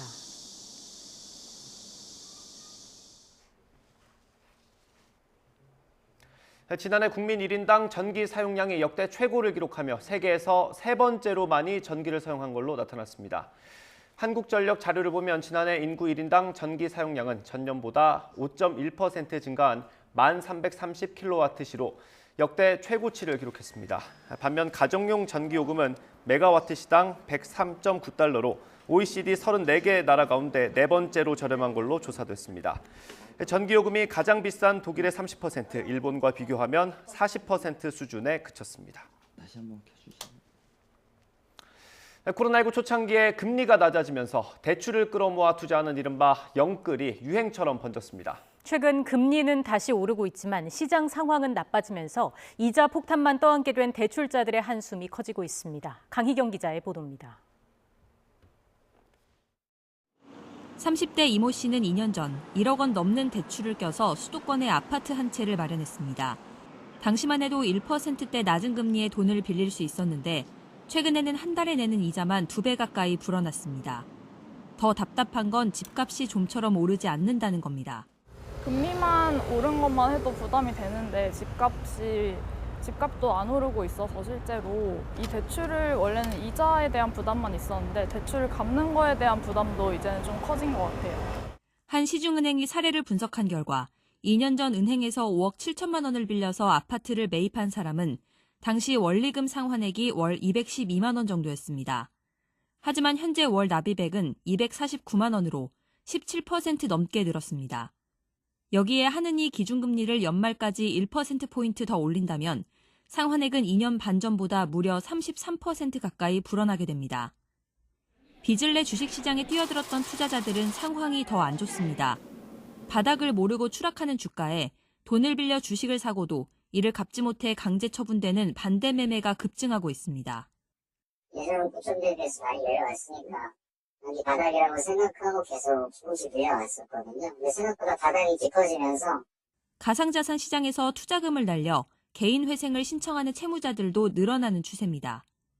금융시장의 추락으로 기대했던 수익은커녕 원금 보전조차 기대하기 어려운 상황이 속출하는 겁니다.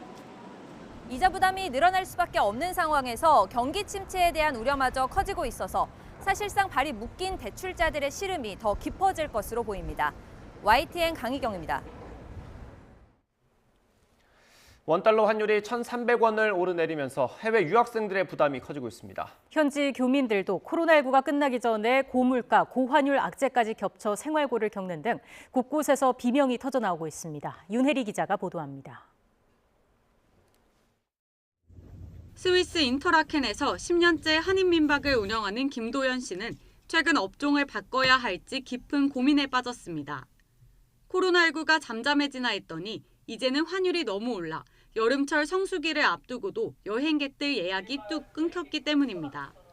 코로나 규제가 풀려서 여행객들이 올 거라고 이제 기대했는데 전쟁이 일어나가지고 기름값도 오르고 환율도 오르고 해서 현지 물가도 가파르게 오르는데 환율까지 치솟은 지금과 같은 상황이 길어지면 앞으로 얼마나 영업을 더 할 수 있을지 눈앞이 캄캄합니다. 이렇게 어려움이 계속 되다 보면은 더 이상 버틸 수가 없어서 문을 닫아야 되는 상황까지 있고. 중국 상해에서 9년째 유학 중인 박민우 씨도 당장 생활비가 쪼그라들었습니다. 외식값을 줄이기 위해 장을 봐서 직접 요리를 해먹는 날이 늘었습니다.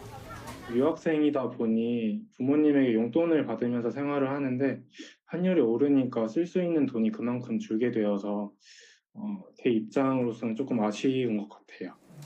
다른 유학생들도 상황은 마찬가지입니다.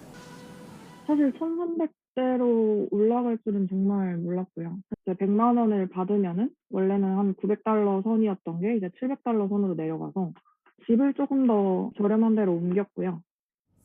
학부모들의 학비 부담도 커졌습니다. 미국 4년제 대학교의 1년 평균 학비가 5천만 원 수준인데 내야 할 돈이 500만 원 넘게 늘었습니다. 환율이 떨어지길 기다리며 쪼개기 납부를 택하는 것 말고는 달리 방법이 없습니다. 최근에는 학비를 분납하시는 분들도 많아졌고 해외 송금이 아닌 신용카드, 할부 등의 카드 결제 방식으로 학비 납입이 가능한지 문의를 주시는 분들도 많아졌습니다. 지난 2009년 글로벌 금융위기 이후 13년 만에 환율은 1,300원을 돌파하게 됐습니다. 당분간 이어질 걸로 보이는 고물가, 고환율 시대에 개개인의 시름도 깊어지고 있습니다. YTN 윤혜리입니다.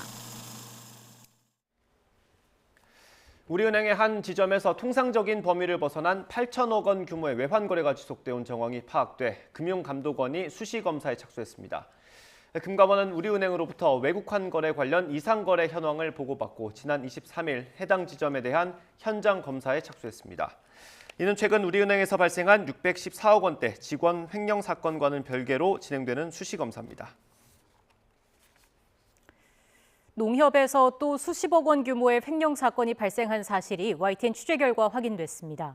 경기 파주경찰서는 지난 24일 지역 농협 직원인 32살 A씨가 5년간 회사 돈 수십억 원을 빼돌려왔다는 고발장을 접수한 뒤 조사에 착수했습니다.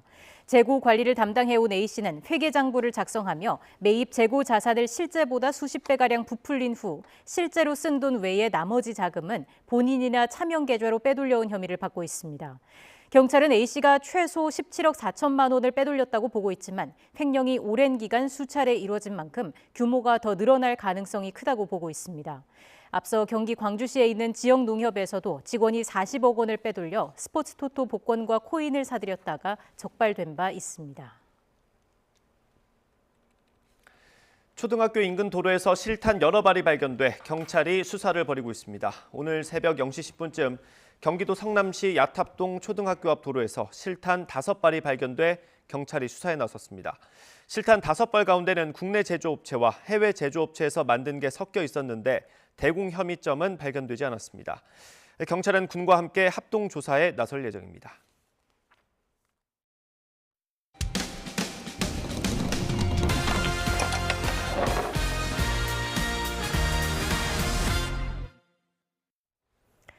경기도 광주에서 공사장 폐수를 인근 개울에 몰래 버리던 건설업체가 적발됐습니다. 개울로 흘려보낸 폐수에서는 납과 비소 등 인체에 해를 끼치는 중금속 성분이 검출됐는데 팔당 상수도 보호구역까지 흘러간 것으로 드러났습니다. 제보는 Y 윤성훈 기자가 보도합니다. 좁은 고랑을 타고 탁한 물이 흐릅니다. 아예 속이 들여다 보이질 않아 회색 물감을 뭉텅 풀어놓은 거로 착각할 정도입니다.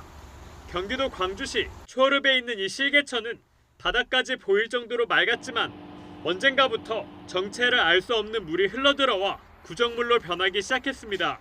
2달 전쯤부터 회색빛 물이 계속 방류가 돼서 매일 방류가 되는 걸 보고 오전 시간대에만 그렇게 특정해서 방류하는 걸 보고 신고하게 됐습니다. 색만 변한 게 아니었습니다. 물에서 아예 검출되지 않아야 하는 구리와 납, 비소 등 중금속 물질들도 다량 검출됐습니다. 신체에 축적되면 암과 신경계 장애 등을 일으킬 수 있는 성분입니다. 이렇게 오염된 물은 인근 신월천과 경안천을 거쳐 팔당 상수원 보호구역까지 흘러 들어갔습니다. 이 실개천은 신월천으로 바로 이제 유입되는 그런 실개천인데 이 실개천은 경안천하고 한 4-5km 정도밖에 안 떨어져 있습니다. 이 경안천이 지금 팔당으로 바로 유입되고 그 물들을 수도권 시민들이 지금 먹고 있는 실정입니다.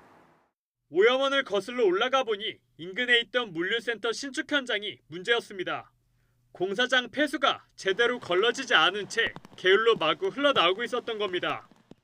공사장에서 배출되는 물이 흘러나오는 곳입니다. 탁한 물이 콸콸 흘러 실개천으로 이어집니다. 지자체 조사 결과 공사장의 폐수 관리는 엉망이었습니다. 텁하게 할 때 지하수가 유입돼 흙탕물이 생기면 중금속 등 오염물질을 충분히 거르거나 처리업체에 위탁 처리해야 하지만 시공업체는 아무런 조치도 취하지 않았습니다. 이 때문에 지자체로부터 4차례나 행정 지도를 받았지만 모두 깡그리 무시한 거로 조사됐습니다. 일정 시간을 심사를 시킨 다음에 나가야 되는데 장비를 가동해야 되니까 그 물을 심사 시간이 몇 시간 없이 계속 나가서 그렇게 된 거예요. 지자체 고발을 접수한 경찰은 조만간 시공업체 관계자들을 불러 조사하는 등 본격적인 수사에 들어갈 계획입니다. YTN 윤성훈입니다. 수업을 하며 상습적으로 여성을 비하하고 여학생을 성추행한 사립대 교수를 해임한 처분은 정당하다는 대법원 판단이 나왔습니다. 대법원은 사립대 교수 A씨가 교원 소청 심사위원회의 결정을 취소해달라며 낸 소송 상고심에서 A씨의 손을 들어준 원심을 깨고 사건을 서울고법으로 돌려보냈습니다. 대법원은 높은 직업윤리 의식이 요구되는 대학 교수로서 비위 정도가 결코 가볍다고 볼 수 없다며 대학 측 징계가 정당하다고 판단했습니다. 또 징계 처분이 사회 통념상 현저히 타당성이 없는 경우가 아닌 이상 원칙적으로 징계권자인 사립학교의 재량을 존중해야 한다고 설명했습니다. 현직 검사가 당시 여권 인사들에 대한 고발을 사주했다는 이른바 고발사주 의혹과 관련해 손준성 검사의 첫 재판이 오늘 열립니다. 서울중앙지방법원은 오늘 오후 공직선거법 위반 등의 혐의로 기소된 손 검사의 첫 공판 준비 기일을 진행합니다. 손 검사는 지난 2020년 총선을 앞두고 대검찰청 수사정보 정책관으로 근무하며 당시 미래통합당 후보였던 김웅 의원과 공모해 총선에 영향을 미치려 한 혐의로 재판에 넘겨졌습니다. 또 당시 여당이었던 더불어민주당에 대한 부정적인 여론을 만들기 위해 여권 인사들에 대한 고발장과 실명 판결문을 김 의원에게 보낸 혐의도 받습니다. 민주당 이재명 의원이 성남시장 재직 시절 두산건설이 정자동에 보유한 병원 부지 용도를 업무시설로 변경해주면 성남FC를 후원하겠다는 공문을 성남시에 보낸 것으로 확인됐습니다. 두산건설은 지난 2014년 10월 성남시에 보낸 도시관리계획 재정비 검토 요청 공문에서 성남시의 종합병원 수가 충분한 만큼 해당 용지를 지역경제 활성화를 위한 업무시설 용도로 바꾸는 걸 검토해달라고 요구했습니다. 이어 해당 용지에 두산 계열사 사옥을 신축하게 되면 1층 일부를 시민을 위한 공공시설로 제공하거나 성남FC를 후원하는 방안을 적극적으로 검토하겠다고 밝혔습니다. 두산건설이 공문을 성남시에 보낸 다음 해 7월 성남시는 해당 부지 용도를 업무시설로 변경해 용적률도 상향시켜줬고 두산건설은 성남FC에 42억 원에 달하는 후원금을 냈습니다.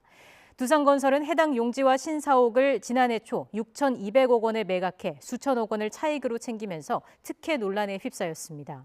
이에 대해 이재명 의원 측은 당시 용도 변경은 충분한 검토를 거쳐 적법하게 이루어졌고 당시 두산 계열사 유치를 통해 세수 증대와 지역경제 활성화 효과를 얻었다고 반박했습니다.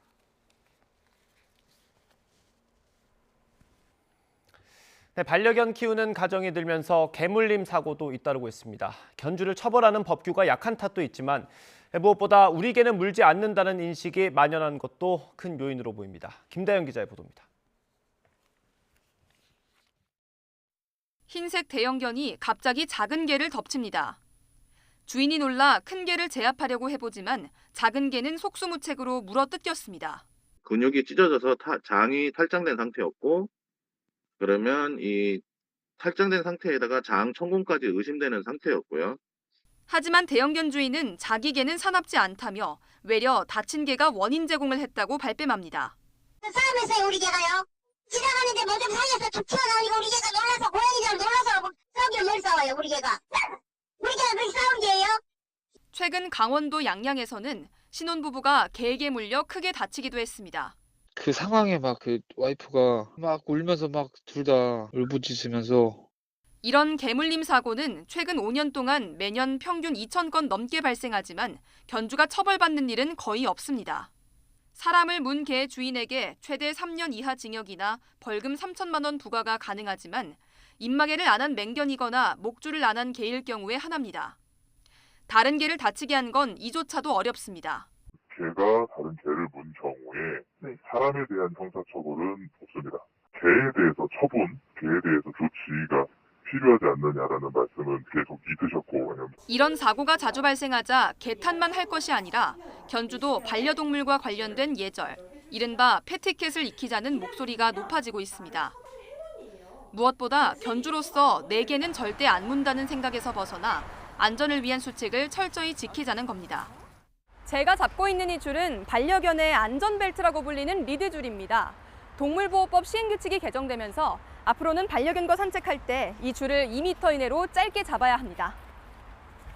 강아지랑 사람이 같이 살아가다 보는데 조금 규칙도 필요하고 살아가려면 그래서 제가 예절 교육 좀 시켜주려고 한번 알아보게 됐습니다.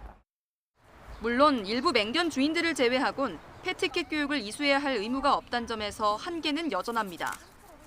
그 패티켓 교육을 이수를 하게 된 사람들에게는 동물병원 또는 그 용품 이런 쪽이나 그 관련된 그 뭐 놀이터 이런 것들을 이용하는 데 있어서 MOU를 맺은 데들의 어떤 할인 인센티브를 준다거나 이와 함께 반려견 사육 기준과 견주의 관리 책임을 법으로 규정해 강화해야 한다는 목소리도 나옵니다.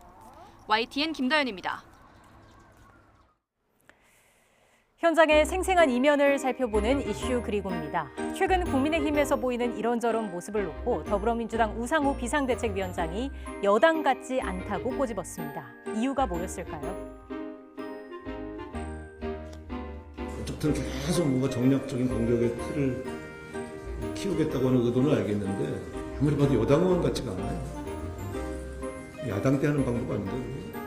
어쨌든 국회를 정상화해서 국회를 주 무대로 싸우겠다고 하는 야당의 입장, 저는 국회에 들어가겠다는 결정을 한 건데 그 결정을 여당 원내대표가 1시간도 안 돼서 거절하는 모습을 저는 사실 제가 정치한 지가 지금 22년 되는데 좀 처음 봅니다. 오히려 여당 원내대표가 애가 타서 이렇게 야당 원내대표한테 만나자고 하고 이러저런 제안들을 계속 하면서 협상을 끌어갈 책임이 있거든요.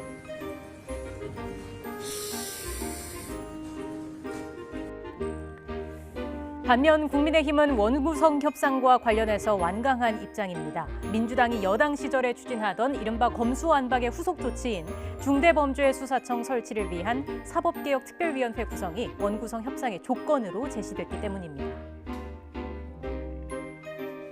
운영위에 처음에 사개특위 구성 결의안인가 구성의 건에 대해서 올라갔을 때 우리가 이것은 국민 심판이 끝난 상황이라서 우리는 협조할 수 없다. 해서 그때 이미 그때 당시 여당이었던 민주당이 단독으로 처리한 거기 때문에 지금 현재도 입장은 똑같습니다. 사개특위를 지금 당장 정상화하는 것은 우리 당에서는 지금 현재 고려하고 있지 않다. 오늘 김성준 수석이랑 만나고 오시는 거는 맞아요? 오늘 조금 전에 보니 분명히 말씀드리지만 1년 전에 그때 그 합의를 할 때 민주당이 주장하는 법을 우리가 수용을 해서 법을 통과시켜 줬어요. 국회법을. 그래서 한마디로 우리는 현찰을 줬고 그 반대급부로 우리는 1년 뒤에 법사위원장을 우리한테 주겠다. 그래서 우리는 어음을 받은 거예요. 이제 1년 돼서 이제 이것을 어음을 가지고 오니까 이걸 부도 처리하려고 이제 민주당이 했기 때문에 문제가 발생한 거 아닙니까? 그래서 민주당이 법사위원장을 지금 주는 것은 양보한 것이 아니고 1년 전에 약속했던 어음을 부도 처리하지 않고 실행하겠다라고 하는 첫 출발이다.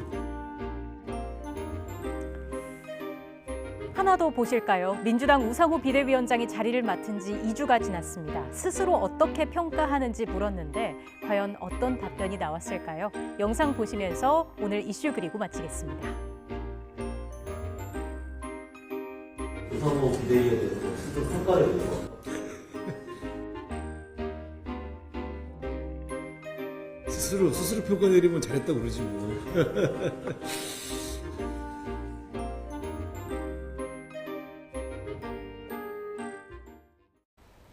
서울에도 산발적인 비가 내리고 있습니다. 여기에 습도도 높아서 무척 후텁지근한데요. 본격적인 장마철에 접어들면서 이번 한 주간 서울은 오늘과 비슷한 날씨를 보이겠습니다. 또 밤만 되면 비가 강해지면서 집중호우가 발생할 가능성이 큽니다. 계속 시시각각 변하는 날씨 정보에 주의를 기울여 주시는 게 좋겠습니다. 자세한 레이더 화면부터 보겠습니다. 현재 전국 곳곳에 산발적인 비구름이 분포해 있습니다. 그만큼 우리나라를 감싸는 대기가 불안정한 건데요. 특히 북서쪽에서 접근하는 강한 비구름이 점차 중부지방에 영향을 주면서 본격적으로 강한 장맛비가 시작될 것으로 보입니다. 이에 따라 예상되는 비의 양도 늘었습니다. 모레까지 수도권과 강원도에는 최고 250mm가 넘는 집중호우가 쏟아지겠습니다. 충청도에는 50에서 150mm의 비가 내리겠고요. 남부지방은 기습적인 소나기가 자주 내리겠는데 지리산과 제주도 산간에는 최고 100mm가 넘을 것으로 보입니다. 특히 모레 오전까지 해안가에는 초속 15m 안팎의 돌풍이 동반될 것으로 보이니까요. 비 피해와 함께 시설물 피해에도 대비하셔야 합니다. 한낮에는 서울 기온 28도로 어제와 비슷해 후텁지근하겠고요. 폭염특보가 발효 중인 동해안과 남부지방은 광주 29도, 강릉 30도까지 오르며 무덥겠습니다. 장맛비는 주 후반까지 중부지방을 중심으로 길게 이어지겠고요. 내일 밤과 모레 밤이 국지성 호우의 고비가 될 전망입니다. 무더위를 몰고 오는 북태평양 고기압이 이례적으로 일찍 확장했습니다. 많은 습기와 뜨거운 열기가 우리나라로 유입되면서 공기 자체가 무척 끈적해졌는데요. 온도가 크게 오르면 온열 질환에 걸릴 가능성이 크니까요. 한낮 장시간 야외 활동을 자제해 주시고 수분 섭취도 충분히 해주시기 바랍니다. 지금까지 서울 상암동에서 YTN 윤수빈입니다. 네, 오늘 저희가 준비한 소식은 여기까지입니다. 잠시 뒤 더 뉴스가 방송됩니다. 시청해주신 여러분 고맙습니다.